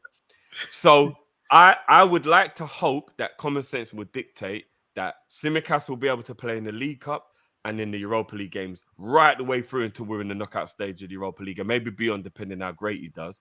And then that gives Robbo up until at least Christmas to have only one game a week to preserve himself so that this Robbo that we know we get when he's fully energized, we get. Yeah. And if it works out that way, we could be onto something because Robbo with a week's rest could end up being an absolute G. And the way he took that captain's armband, like, I still believe he should be captain over a lot of the choices in our team, in my opinion. But he's third choice. He's third choice captain, isn't he? Mm-hmm. Yeah, but I still believe he should be first choice. Maybe Mo's the only one I give it to. Oh, honestly, I think he's a better captain than Verge. I think he's a better captain than Trent. I just didn't want to be shady and go down that road, but I think Robbo's a better captain than everybody. I don't think that's you being shady. I think that's... You know what I mean? Like, that's a valid opinion. I would give it to Mo. Captain for his country, innit? Mo's the only one I'd give it to over him. And I don't even think Mo's a better captain than him. I just think for the importance of the team, Mo deserves to be captain. Do you get what I mean? And how many clutch moments Mo has and just what Mo is and represents. But Robbo's probably our best captain.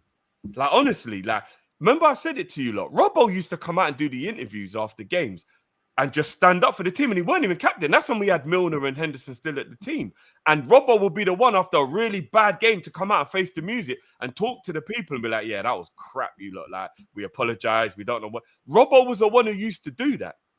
And that was when we had our captains at the club still. Do you know what I mean? So I think Robbo is just that guy when it comes to the Do you know what it is? This is going to sound so mad, yeah. Like, the lesson about Hendo right now, the better still. You don't know. I wasn't a slight on Milner and Hendo, by the way. That's just me talking up how much. You know, when you look at Liverpool, like as an outsider, and you think who their captain is, I'm probably going to get cooked for this, but like, when you look at all the players that Liverpool have, Robertson, even though I think he's one of the best captains, and there's a reason why he's in the leadership group as well. I don't think he's number one. It sounds weird. Like when I look at Liverpool, like you got to look at like also the iconic figure that person represents as well. Obviously, being captain is what happens on the pitch, but what you represent as well, like even off the pitch and all them things there as well. It's not just like, you're good in a team huddle. Like man can do the whole like let's go, like it means more, like you would say, Drift. Yeah, I look at the whole picture and think, if I just like shut my eyes for a second and think, I'm going down the list of all the captains, and I think Robbo is the captain of Liverpool. As much as I rate him, I wouldn't put him first. I just wouldn't. I would put VVD there. VVD, because you know what it is? VVD is like he's on the verge of being an icon. And even like you said about Salah, man's an icon. So even though like it is kind of does your captain always have to be of that type of player? Not necessarily, no. Because what's so mad is Gary Neville wasn't that guy. And I didn't want to do no shading, but I think he's a respect that he commands in the team, though. Like I look at Virgil. I think Robbo commands that cow. No, but you know what it is though. You know what it is? Not on the same as Virgil. I think people look at Virgil and say, man, ain't saying nothing. Like Virgil has got that, you know, it's the aura. I know we joke about the aura thing, aura defending, but Virgil has aura that Robbo doesn't have. Even though I think you might be right though, in terms of getting a team to play better, Robbo actually might be the guy, but Virgil has aura. Like I'm talking about, there'll be a awards show, and you're gonna see Van Dijk sit next to whoever or Robbo. Like it's hard to explain. But now you're looking at the prestige of. I'm looking at everything, bro. You're making your captain's decision based on the prestige of the player. No, it's more about what that player represents for Liverpool. Oh, you're turning into Patrick. Yeah, I was gonna say, if you put green in your beard, bro. Oh yeah, flip. What's happened to me? I'm waiting for Demi Moore to come on the screen right now. What's happened to me? I'm malfunctioning out here, bro. I don't know, but yeah, no. All jokes aside, like I just think it's a thing where, as much as I rate Robbo, and I think Robbo can be one of the captains of Liverpool, I just don't think he should be the captain. I don't think he should be. I think it's right being Virgil personally, and I think Trent is next personally. See, that's where I disagree. I think Robbo should have been vice. Well, in fact, if I'm going to be honest, I think Ali should have been captain and then Virgil vice. But I knew Ali weren't going to get it. If we're not going to give it to an outfield player, me personally, I think Robbo should have been vice. If you know, you know. Still, I do think Robbo should have been vice captain. What? Not Curtis Jones? Raw. No, I'm just gonna try and fix the screen. I was asking you, man. Is he? Yeah. Someone said wipe the screen, so I'm gonna try and wipe it still. Oh, well played, man. Well played. No. Big man thing. Someone in the chat said wipe the thing in it, so I'm gonna wipe it now. Yeah. I heard people saying it's the steam off of the cook. I heard the comment. Yeah. No, but you man was talking about. No, I just wanted to quit you, man, because I know you man brought up some players. I didn't hear none of you man say Curtis. That's why I thought ask it. Curtis doesn't play every week. That's why he couldn't be captain. Oh, fair play. I just want to know why you don't get picking. He's got the cojones, though. You know. Matt's nasty. All right, Matt. We see you, bro. We see you. No, bro. Mum was asking questions out here. I'm not allowed to ask questions. We're to debate, right? Dave asked, still think we need a proper DM and maybe a centre back and right back for cover before we start challenging. I agree with that. Yeah. Hey, can I just say something before I forget? Yeah. One thing I think we do underrate, even though we have spoken about it, but I still think we do kind of underrate it. You see the character building of the squad. You know that sometimes we laugh a bit about it because it does sound a bit cheesy or whatever. When you look at how many captains of their national team or captains of their previous team or whatever that we have in our squad, I don't think we can underestimate what it's like to actually talk about the character of the player when you're thinking about recruitment, you know. Because if you look actually deep what's going on at Man United right now, them man do no character assessment whatsoever. And look what happens when you don't do character assessment. Them man there are a soap opera right now because they don't have, like, when I saw Endo, happy smile beaming off of his face, slapping the hands of the man being subbed off, not being annoyed he wasn't being subbed on, that's because he's got that character and he's got that mentality that you need in the team. You see, if you go and look at what's going on, and I'm using Man U as an example because it's just an easy example. I think we underestimate that Liverpool do really have something going when they think about like mentality when they're buying a player as well as what the ability of the player is. You don't need them bad apples in the team, you know, I'm telling you. Like when you get them bad apples in it could be like a Neymar level ability. But if man's a bad apple, it can bring down your whole shit. So I think we underestimate just how much players' personalities do matter. And, you know, I've got to give some credit to Liverpool when it comes to recruiting. We do seem to make sure we always pretty much get it right with the mentality thing with the players as well. We do. So, when we recruit brilliantly, it's just we don't. Tommy put it perfectly, a no dickhead policy straight. Yeah. Like we don't put up with none of this. It's just real, bro. We don't put up with none of this. Yeah, them man done Man United. I don't know, like they're just even like I know people talk about his ability and it's not good, like Maguire, but people forgetting about what he got up to in Greece, fam. Man, just got up to madness. Remember the Mykonos magician and all them things. Mykonos Maguire, bro. Yeah, them man. To be fair, I'm not going to go into the other stuff for other players because that's a different thing. There's enough man that would have lost it if they saw their sister getting up. So like, we can't really be too angry at him for that. No, but John, it is though. Like most man would do that. Do you know what I'm saying? But John, it is to match. Based on what you're saying, neither of you would take Mbappe then. What? I've always said that I would be worried about his prima donna thing and he would upset the dressing room. I've always said that. Who would have taken Mbappe? Me. If I was director at Liverpool. You think I would sign Mbappe? Based on his personality and everything, I would 1,000% I would 1,000,000% take Mbappe at Liverpool. You know that already. But are you telling me you wouldn't be worried about him upsetting the locker room? Of course I would, but you make exceptions and try and make it work. But if it doesn't work, then it don't work. But I think he's doing that at PSG because PSG are a circus. PSG have made exceptions for him, and how's that working? Bro, do you know what it is? PSG are a circus. Imagine this, Mbappe, you know from that whole thing, do you know what it showed me? Mbappe is bigger than PSG. Mbappe's bigger than PSG. Than everybody, bro. He was able to sign a contract that gave him more power than a sporting director, able to get out Neymar, all them boy there. He said, I'm not signing. They said, you're going to sign.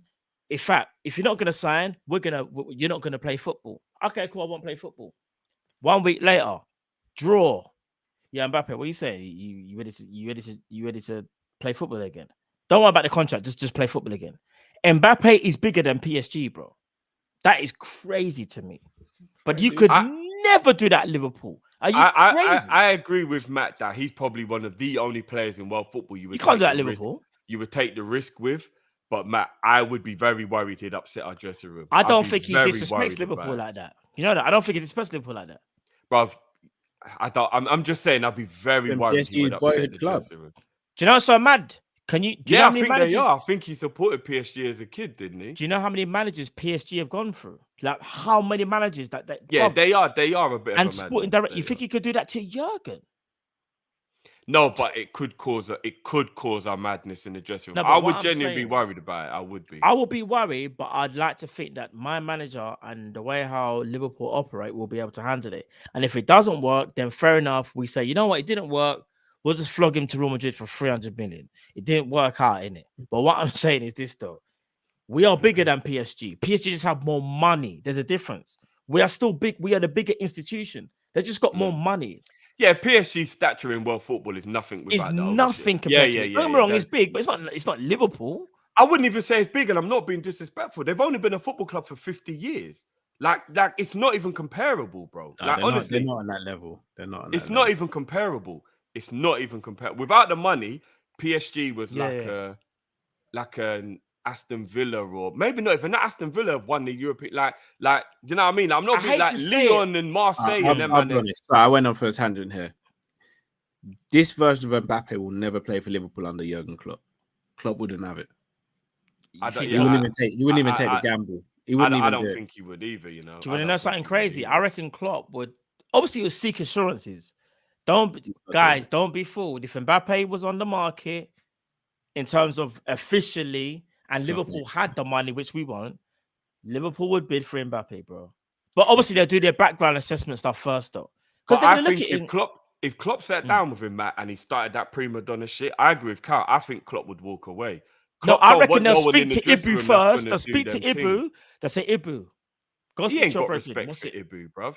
Mbappe thinks he's better than everyone, bruv. He ain't No, got it's respect not for that. Ibu, No, it's bruv. more about getting a character, like you said about character reference. What's he really like? Is he doing this because he knows he can get away with it at PSG? Because you know it's one of them things But where that's the problem, though, Matt. If you know you can get away with something and you still do it, doesn't give you an excuse. I'm not saying that, but when you know, you know what it is, Cal. It actually makes you worse, Cal, innit? If makes you it think worse. about it, because it means you're taking advantage of You're the taking situation. the mick. I You're taking understand that. advantage, yeah. I understand that. Let's say, like when you was a child, yeah, you went and stayed round your nan's house and knew that there was a curfew or whatever, or the curfew thing, and you were like, oh, you know what?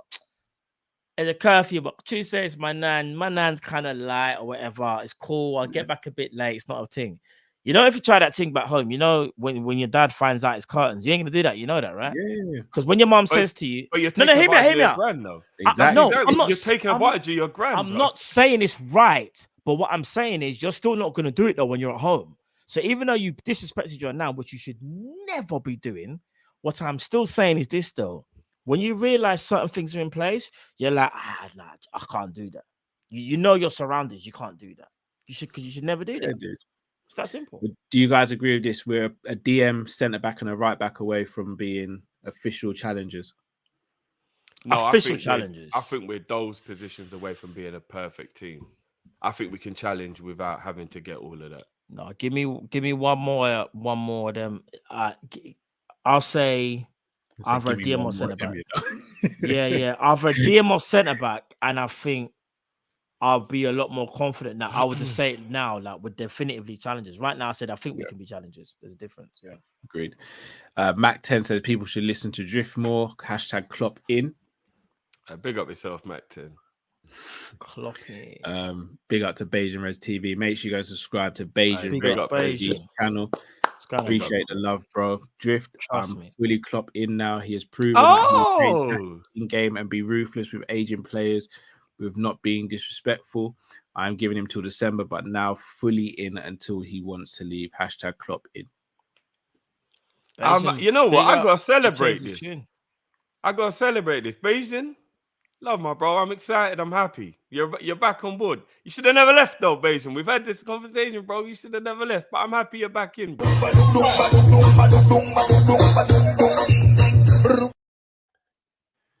I accidentally unstarred Jamrock's message, but Jamrock's message was, when will Klopp change his defensive tactics? When he's got better options. See, I'm not going to go on a tangent. I'll leave that. That's a cop out. What? You just said better options. That's a cop out of an answer, Drift. When Quanzah gets more used to the system, will we buy no, because then you're meant to change the tactics and the systems to suit the players that you have already. You've been shouting Quanzah to the hills, but now his name's better options. I'm not even gonna run this one. I'm ramping. I just wanted to wind you lot up, man. Come on. Okay. Cat Sunday says, Buddy, yo, I got you lot straight away. You got me. I'll be honest. No, you did. Because I'm not gonna lie, fam. I was just about to come off the camera and call you and be like, yo, we need to talk, bro. You can't do that. You lot about to abrupt me up, you know, Jesus. Bro, I'm not gonna lie. Cat Sunday says, can Antonio stop talking? Can Antonio stop talking so much? Guys getting on my nerves saying that our season is a write-off. Can he focus on even trying to get 10 goals in the Prem? I saw that. We'll talk about that in the preview, though. No. I don't want to do too much. Yeah. We'll talk about it in the preview. He's now doing a podcast, if I'm not mistaken, right? We're kind of really open to this stuff. So yeah.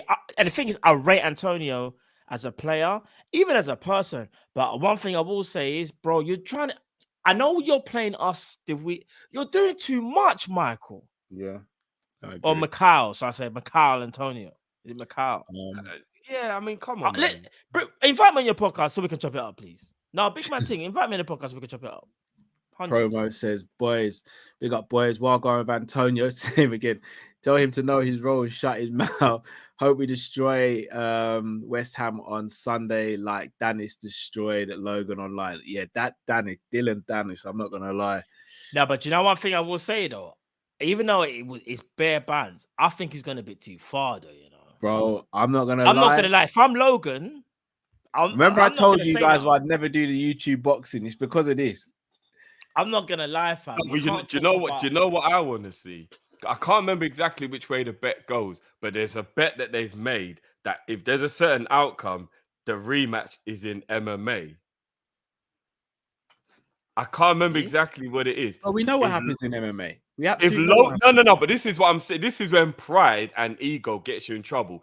If Logan thinks he can get into an MMA match with Dylan, like, if somebody's got to pull him aside and be like, bro, like, there are things in life. Don't pull him aside. No, don't pull him aside. So I'll tell you what. No. I'm not even things in life that you've just got to like swallow your pride. I rate it, Drift. I rate it. You're saying to man, come into my world and I'll go into your world. I rate that, bro. If Logan goes into his world and loses, bro, with all due respect, I rate Logan higher.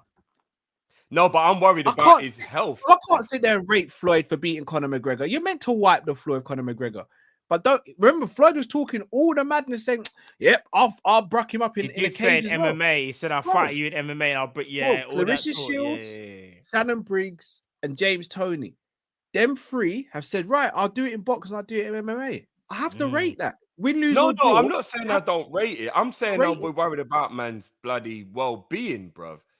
Well, Dylan's not gonna bruck it. Dylan will just put him in a Kimura or something, and he'll tap. Yeah. He'll get out of the cage alive. He'll snap his arm, bruv. That's what. Nah, he'll tap before that. He'll tap. It's the golden, he'll submit him. Bro. The first thing I learned, day one on jiu-jitsu, my coach stood there and said, "You tap or it snaps." Like, this is what it is, bro. Tap or snap. Yeah, but he might think he's WWE, bro, and forget. Nah, he'll learn very. Nah, he'll realize. But no, the whole. I mean, I don't know the background story team, but the way Dylan is moving to Logan's, is his fiance? Yeah, that's right there. I couldn't do YouTube. Bro, no, but you know what? I'm gonna be honest. Yeah, go on. This is why you have to pick your wife very carefully. No, agreed. Drift, I know, I agree, but bro, no, you have to pick your wife very carefully. Nah, Drift. Do you know how bad it is? I didn't even know. I walk out the house barefoot.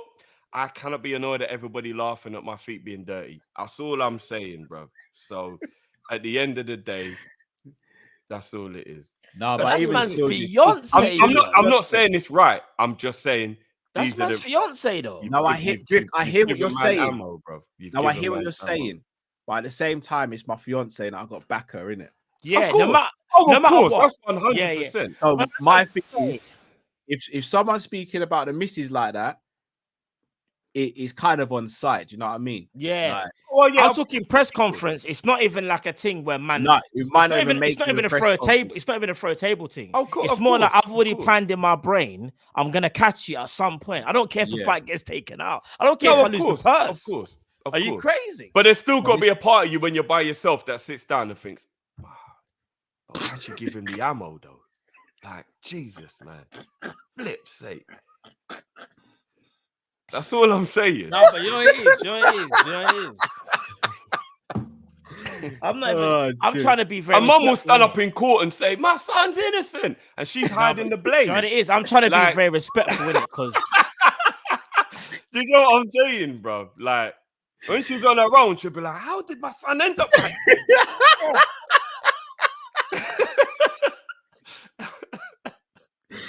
Oh, dude. I'm just saying it is what it is, bro. Nah, it's true. Man. Nah, I hate that. But you know what it is, though, bro?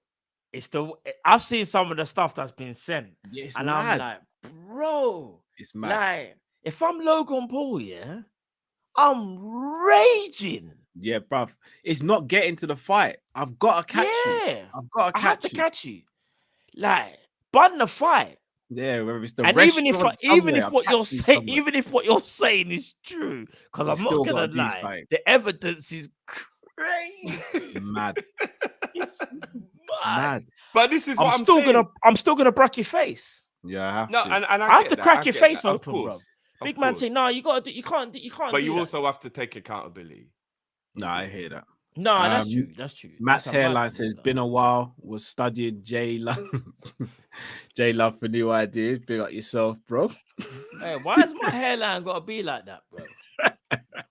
Talk about FIFA, my hairline. Bedroom bully, bro. Mac 10 says, I don't know why people overrate other players and underrate ours.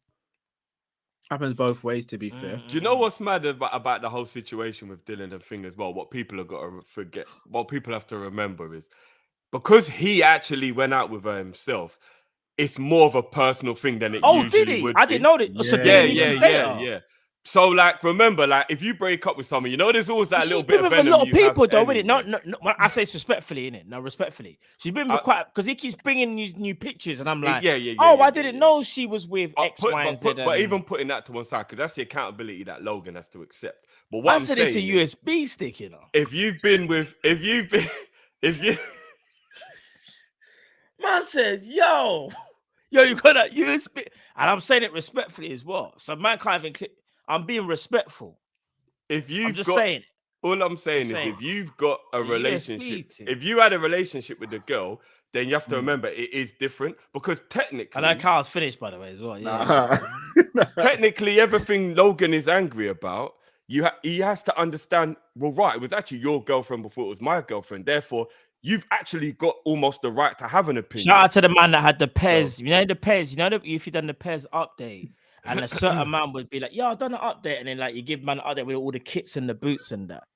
I'm not gonna lie, it's one of them ones. It seems. I'm just saying allegedly, and I'm being respectful, so I don't want to say too much. I'm just saying it seems like a Pez USB stick. If you know, you know, innit? Respectfully. How can you say respectfully?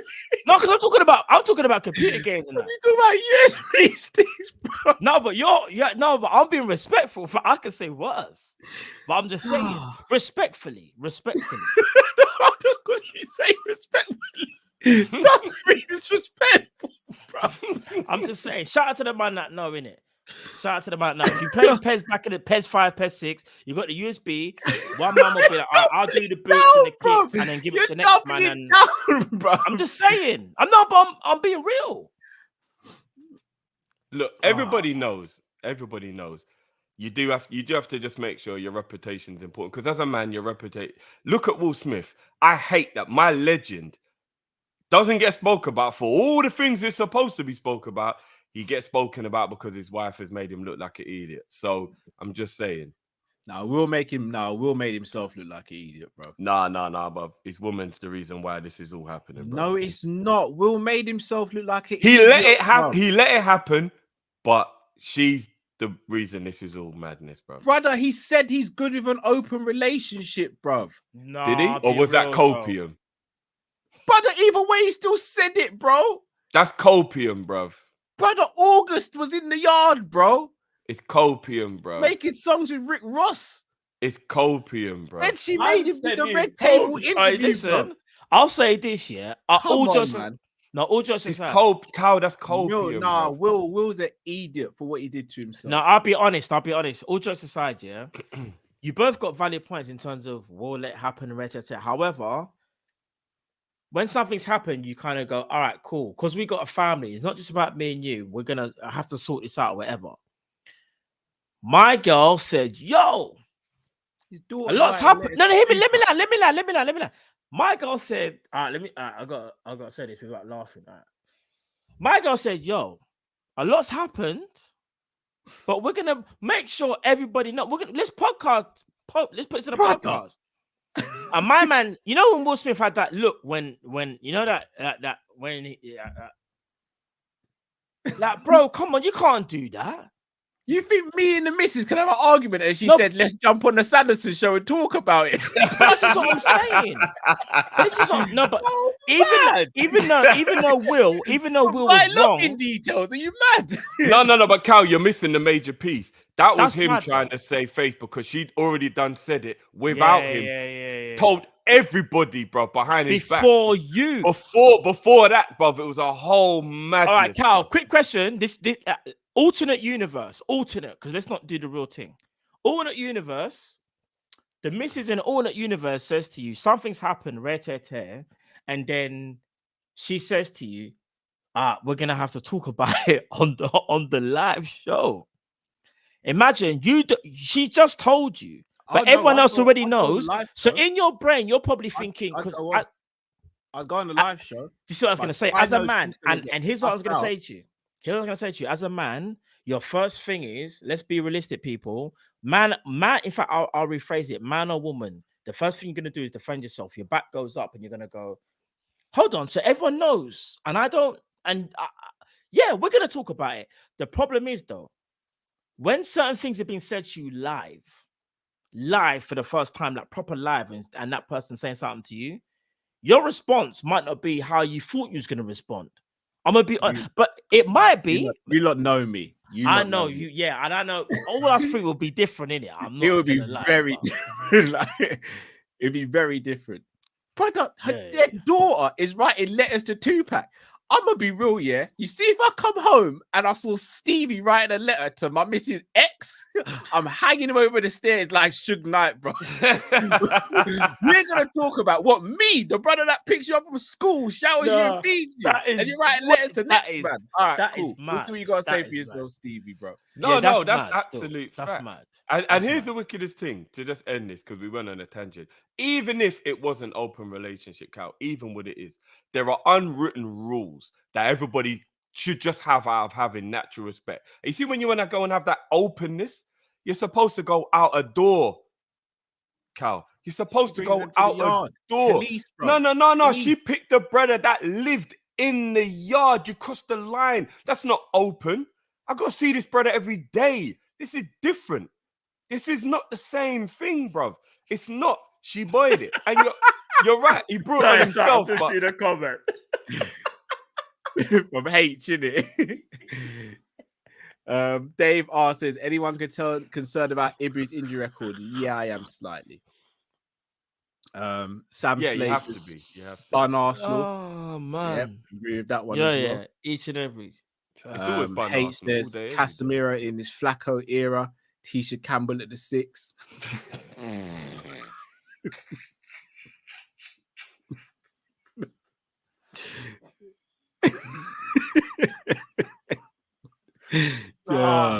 No, he's doing too much. Doing too much. Doing too much. I shout out Tisha Campbell, man. Yeah, trust me. To shout out Tisha Campbell.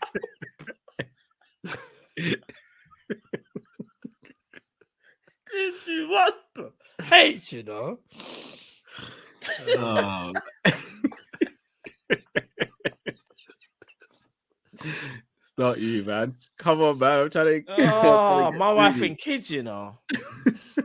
Nah, that is crazy. I'm just seeing the skank at the house party.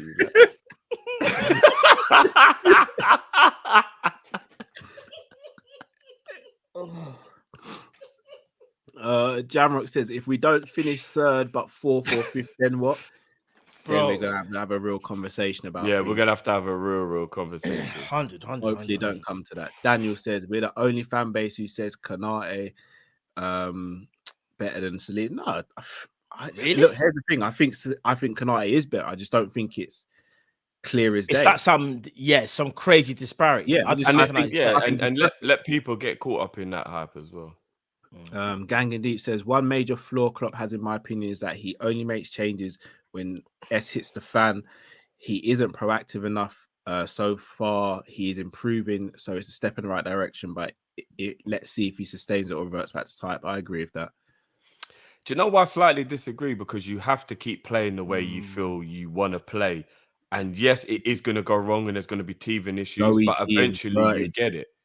Joey G inverted. No, but like I said, he may have had a week's worth of training and it was working, but then once you implement it in the real game, it didn't. Like, that can happen. Drift. Joey never went on international duty. I reckon they worked on it throughout the whole let me ask you then.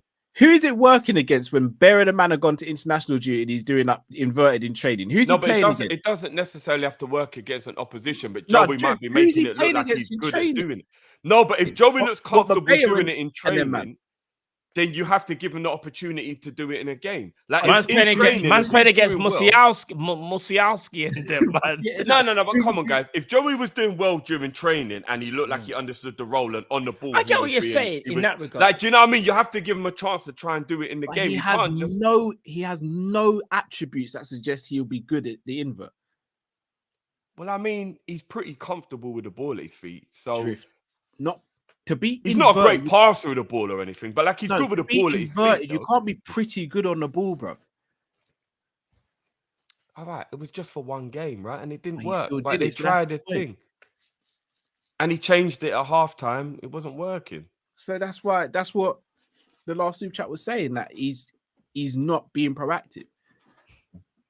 Them man are I don't. saying in the chat, Anyway, he's playing against Bobby Clark and them man. I'm mannequins in them.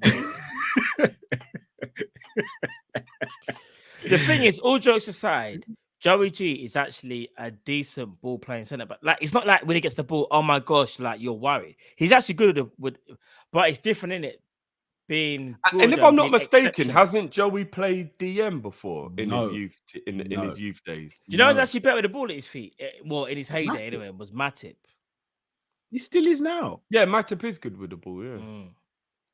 Vitu says, lads, let's just accept this is Thiago's last season, but clearly Klopp is using Mac at the 6 until Thiago is ready. Then we have Thiago, Matt, Szoboszlai fully fit. We'll be singing a different key.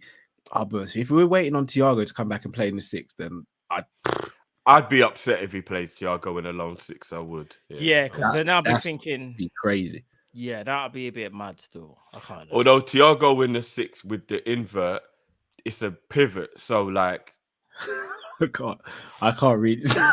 Obviously, I definitely can't read this out. oh man. Vitu says, I think Cal is taking some of the that's resentment from Bradley's Caicedo's comment. situation and reflecting the animosity onto Endo. Give Endo a chance. I don't have animosity to Endo, but I can't not ask questions. It's like we're very scared to tiptoe around and ask questions about the Endo situation. I don't see why. If we're that assured about him, the questions I should ask should be just batted away, isn't it? H, man. Shout out to official AMD Speaks, says, yo, man, them was my birthday yesterday. Drop the beat for man, please. We got you, bro. Hey, happy birthday, bro. Big up, man. Happy birthday. Big up, bro.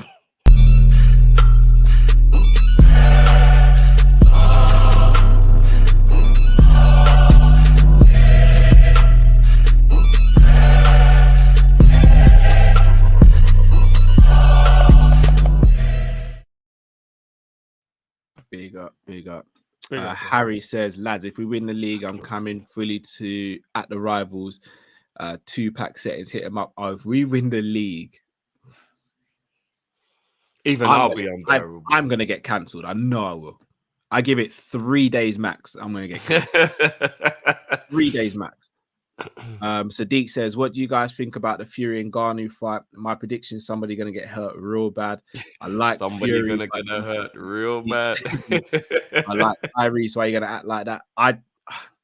I would love Ngannou to win, but I can't see how he does. Yeah, and I also believe it's the whole like Fury's built to go like 12 rounds kind of thing in a boxing environment, like Ngannou. I'm gonna say it right here, right now, and I could be proven wrong. And if I am, fair dues. No MMA fighter is ever gonna beat a top level boxer in boxing. Yeah, I agree. Unless it's never gonna happen. Do you know the one person who I think could do it? And I say could. Oh my days. O'Malley. And I say could. No. Maybe. And I just say maybe. In his weight class, who's he beating? Who's a top all I'm level? saying is he might have a chance because I think what you see as a boxer, he's very, very good as a boxer. He's no better a boxer than, say, Diaz. Yes, he is. What? You think O'Malley's a better boxer than Diaz? Yeah. I disagree with that. He's a better boxer. He's a better boxer than Diaz, bro. Diaz's boxing is very good for MMA, but it doesn't transition over to boxing. Yeah, like we're giving another example, Drift. Someone like oh my days, bro. Max Holloway. He's a better boxer than Diaz. Yeah, I'll say Max is a better boxer. Yeah. But O'Malley and Max. I still don't think Max beats any top level boxer in a boxing. Terence Crawford would do unspeakable things to Max Holloway.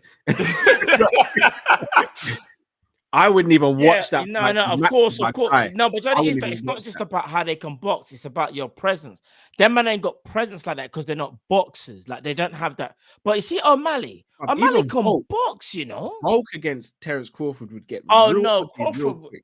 I'll rate Volk so highly. The only, comes you to know what? The MMA, only boxer that Volkov the finishes, only bro. MMA fighter that I think might have a good chance of winning a boxing fight would be Diamond, and I still don't think that he would be Poirier? able to win. Nah. But He's not even as skilled as O'Malley and them. Poirier. I think Poirier is a better boxer than O'Malley.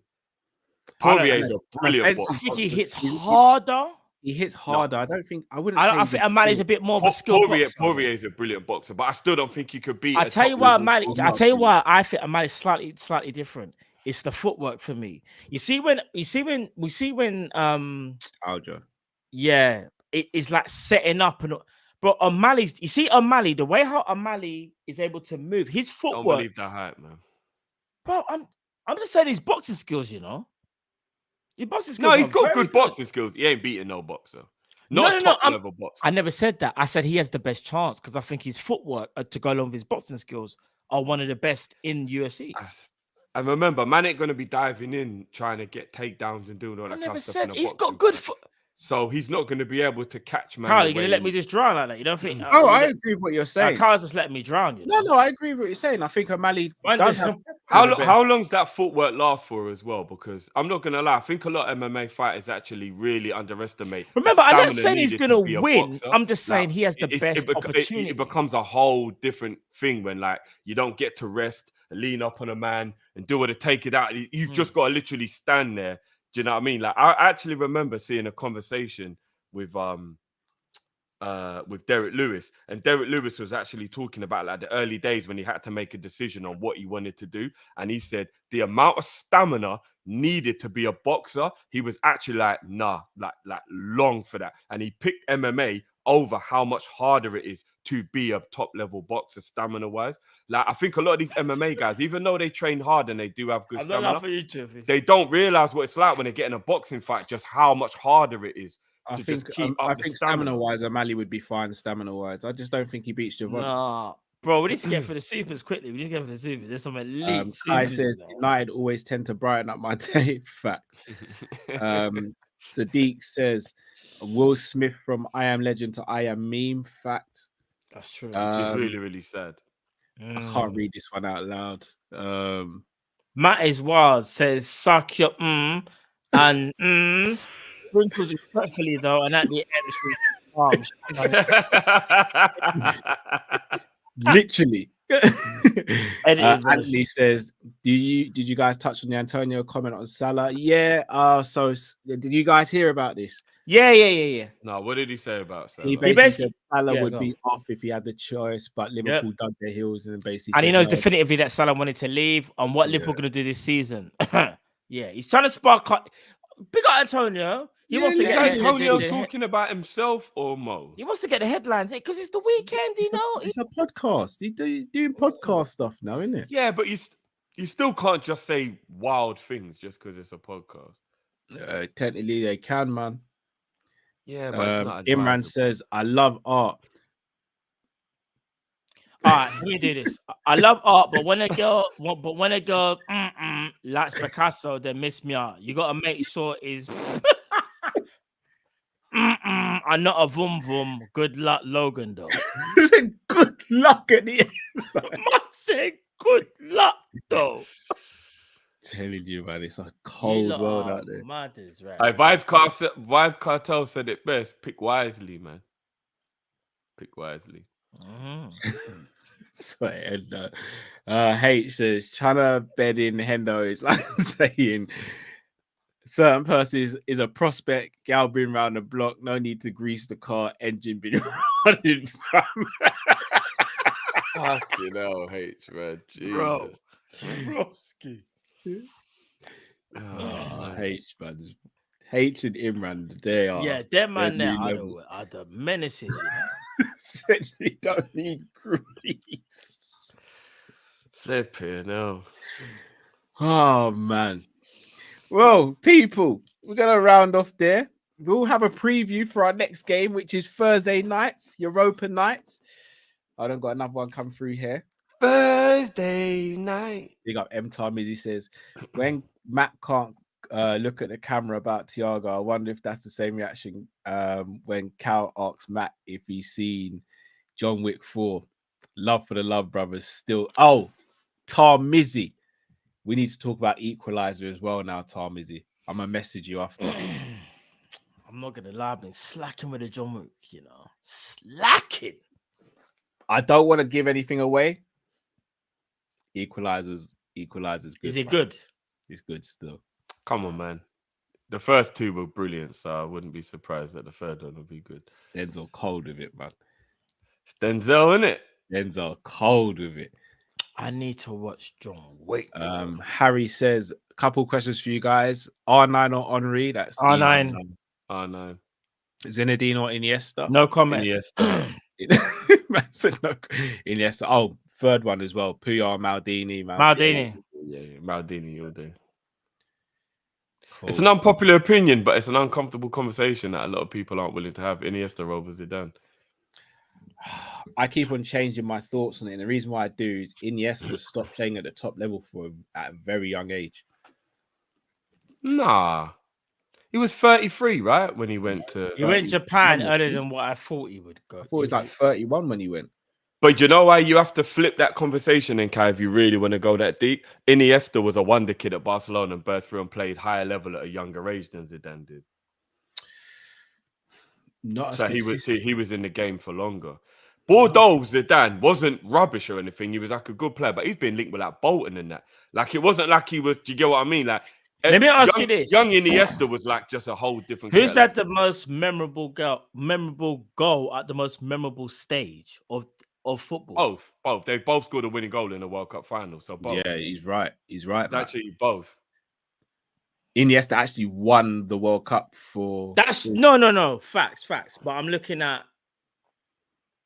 The thing is, I rate both very highly, but remember, this ain't a slight on Zizou. He's still an absolute dog. Why would it be a slight? Because you know, some people will be like, just saying Iniesta means you don't rate Zidane. You know, everyone always goes far with it. It's not a slight. I just think both are. I don't know, innit? Because I'll be honest with you, Iniesta's my guy, innit? But Zidane is Zidane. And when I think about, I don't know, like Zidane is. If we're keeping it a buck, innit, Zidane is heritage. Zidane is actually heritage. No, but Zidane is before Iniesta, bro. Zidane is before Iniesta. Yeah, but that don't matter. If there's no Zidane, no. But when you say football heritage, people need to understand what that actually means. Zidane is heritage, bro. Zidane is remember. Bro. No, but hear what I'm saying. I can hear what you're saying, brother. I'm not saying Iniesta ain't heritage, but what I'm saying is Zidane was that guy before Ini. Obviously, if a man surpass you, fair enough. But I'm just saying, innit? Man are talking like Iniesta was so much better than Zidane. Like he did what? No. Like because you have to remember, yeah. Look at the teams that they played for. I'd arguably say no, we can't do that, bro. We can't do that. No. This is no slight. No, here I'm about to say. Iniesta played in one of the best generations for Barcelona of all time. Come on, you get what I'm trying to say? No, but we can't do that because Zidane played for two of the but like at the time Zidane played for Juventus, they were elite, and then he went Real Madrid, bro. Like ain't like Zidane played for no mugs, bro. I never said that, but what I think, you know, but it sounds like you're trying to downplay Iniesta because you're like, but how can I downplay Iniesta when I just said Iniesta's my guy, bro? Come on. No, but you said, but we got to think about the team Iniesta played in. That's trying to like say that helped him or something. No, I'm saying factually, if you look it up factually, Iniesta played for one of the greatest teams of all time that's ever assembled. Zinedine Zidane was let me finish, bro. Zinedine Zidane never did the same thing. Zinedine Zidane was caught up in a Galactico era where we thought Galacticos were the best players to ever grace the game, and they were, but continuity and them things there didn't necessarily work out. All I'm saying is this. Iniesta played in my opinion, better teams that were built around him, personally, in my opinion, than Zidane, in it. It's just a bit different. I'm not. There's no slight on any. There's no slight on Iniesta. I'm just saying how the two. Who are you saying then? I'm saying I don't know. I'm being honest. I don't know. Honestly, because like if I said to you right now, all right, then cool. If we're gonna do that, then what is it? What, Ronaldinho or Iniesta then? No, that's two completely different arguments. No, but who done more? Two completely different players. Like they're both 10s. No. Nah, Ronaldinho didn't play 10 for I like Ronaldinho was a pretty 10 that much a played on the left. winger We for already the know majority this. of- Yeah, We already but I know wouldn't this. say but he Iniesta still was a played on 10. the left, didn't it? Like it wasn't the same. No, but see, this is you lot And don't here's want to the end other these thing. Here's conversations the because thing. you man. Hear what I'm gonna say. No. Wait. Dino was a 10 by trade that played on the left. Yeah, let's get one thing straight. Zinedine Zidane played in a 4-4-2 for Real Madrid and played left midfield, but Zidane was a 10 that played left midfield. That's another thing as well. Iniesta, out of all the three we just mentioned, Iniesta was the only one that probably played closer to his position in it, where he was the furthest forward in that three-man midfield of Busquets, Xavi, Iniesta. Iniesta was closest to goal, kind of like a 10/8 hybrid role. I'm telling you up for now, you don't want these uncomfortable conversations because if we're talking about I who don't done mind more, who done more, Dino or what? Iniesta? When you say No, for but- what? But why? Who but done more for why football? are we bringing Dino For into it? football? It's Yeah, I was gonna Zidane say- versus Iniesta, and I'll be honest with you, a lot of Because you people don't aren't want that willing to have this. conversation. A lot of people aren't willing to have this conversation. Maybe there's a lot of people that don't even Jiff, remember. save yourself. Don't say nothing about Ronaldinho, bro. No, it's not about Ronaldinho. But you see, Zidane, as much as he was an absolute baller, a lot of people are forgetting back in them days because there wasn't no social media and all that. There's bare poor games that a lot of these players would have had, you know. And Iniesta played in a world that was a lot more under the limelight, and his consistency was week in, week out, every week, bang, bang, bang, bang, bang, bang. You can say the same with Iniesta there as Yeah, well. how you gonna make it out like only one player had bad games? That don't make sense. No, I'm not saying Iniesta didn't have bad games, but I'm saying his overall career was a lot more consistent than Zidane's. He had a lot more season after season. Based on what? Top quality. I remember I used to watch Italian football and then and Spanish football. And a lot of games, So did I, Zidane weren't fam. this absolute world player. We remember all the top games. There's a lot of games they go So through. Zidane was so poor that he got a move to Real Madrid from Juve. That's how poor he what was. I'm saying. Let's move on, boys. Let's leave it. Fam, you're sleeping on Iniesta Zidane. was more consistent than Zidane across his career. It's just a fact. He was. You're Game in, sleeping game on out, Zidane. season in, season out. It was more consistent. I rate Iniesta so highly. One of my favorite players ever. So is Zidane. But the fact that you're gonna sit there now and say, but I don't even understand why you even come out and say Zidane had bad games. That wasn't as consistent. No, had Hold on, way more what? bad games than people would be willing to accept. His consistency wasn't anywhere near Iniesta's. Bro, you know Iniesta had bad games, you know. I'm not an Iniesta talking stan. about. He's I'm had not bad talking games, about you know. a one-off game here or there. I'm talking about consistently across the season. Zidane was more inconsistent than Iniesta, and Iniesta consistently played. Are you forgetting? Hold on. I remember when Iniesta broke into the team his whole career for Barcelona. You know, Iniesta wasn't that guy when he first broke through. You do realize that. So when he was 17. So hold on, no, he wasn't 17. it was That's a how while before he became established. you can't say that because bro, you're doing too much. Iniesta was about 24, 25 when he broke into Barcelona's first team. Proper things. No, he was younger than that. Bro, he was not 17, bro. He was not. Yes, he All was. right. I'm not saying when he was a first team player, but when he was breaking through, Iniesta, 18, when he first was broke that into old. Barca, weren't that guy. He was not that guy. I can tell you from now, he wasn't that guy. Anyway, He weren't, bro. Man said 17. Right. No, I Iniesta said that's when he started to actually like be brought into the first team fold. I'm not saying he was playing every week and he was the main Bro, guy. Iniesta was about, I say about 23, about 23, 24 when he playing proper first team. I remember, bro. He was not that guy. But he wouldn't even be talked about like that. He wasn't, bro. How old was he when you said he went America, Cal? 31, did you say? I think he was 31 when he went China, wasn't it? Iniesta was not that guy, bro. So based on Matt saying that he was 24 by the time, so you're saying that he only has 6 years at Barcelona. Bro, where he's the main player. go and look at Iniesta's record. I'm telling you, he wasn't that guy, bro. All right. Even someone just said it like he was 22, 23. So I was a bit off. But he was 17. I'm still going Ini over Zidane. Just no, that's in fine. my opinion, But but listen, it's a debate, innit? It's not even about who you think is the better, innit? If that's what you think, innit? Then fair play. But Kai Lewis says, I personally don't think you can say Iniesta played in one of the greatest teams. Iniesta was partly why they became one of the best in the first place. One of the components. He was one of the components. I was gonna say it was a key component, but the only player in that Barcelona team better than Iniesta was Messi, and that says everything. Not Busquets was more important than Iniesta, though. I don't know. Of course he would, bruv. They all say he was the. And what about his tag team partner? Glue, bro. The man worked in tandem. Without, they did. So hold they on. did. Without Busquets, you think Xavi and Iniesta thrived the way they did? We'll never know. Busquets one of the best DMs all time, and then he had his crime partner. He was the This is what I'm trying to glue. say. That man said it. He was the glue. Bro, that man try to say. This is why when I say to you, he played in one of the best Barcelona teams. This is not no slight on Iniesta, you know. I think he's one of the greatest. However, if you look at who he played with, bro, it all lined up for him perfectly and rightly so, because he's one of the goats. Iniesta is one of the goats, in my opinion. But to say that Zidane isn't, I find who says Zidane isn't? I'm just saying, innit? Oh, you've just gone and done that hyperbolic shit that I said I don't like when people do. Who says Zidane isn't a goat? Who said that? I never said that. I'm just talking about what I'm saying. I'm not talking about what you're saying. But you just said, but to say Zidane ain't a goat. Who says Zidane ain't a goat? No let one me ask said. you this quick question. Does Zidane go in the GOAT debate in terms of like course midfielders? He does. Or attacking midfielders? Yeah, of course. That goes without saying. And Iniesta does as well, right? Of course, 100%. Who's better, Iniesta and Zidane? I said it, Iniesta. In my opinion, it's Iniesta. Cool, say no. You literally that's just fine. said the thing I said. I don't That's like fine. No, that's fine. That's though. fine. You literally did. I'm just actually saying. still undecided. I'm still undecided. I don't think you can easily pick one or the other. My personal opinion. I don't think you can personally. I think it depends how you look at it. And like I said before, I look at Zidane and think Real Madrid. You were in the Galactico era where people get carried away and think because you played with some of the best players, it automatically just makes you think you played in the best team. He was in a team that was, surrounded by amazing people, but the continuity wasn't there, the same as Barcelona. And that's why I'm saying, like Barcelona, my man played with Messi, Xavi, and Busquets. Like the continuity was better in Barca, in my opinion. It was better. The way how everybody worked together, it was very different.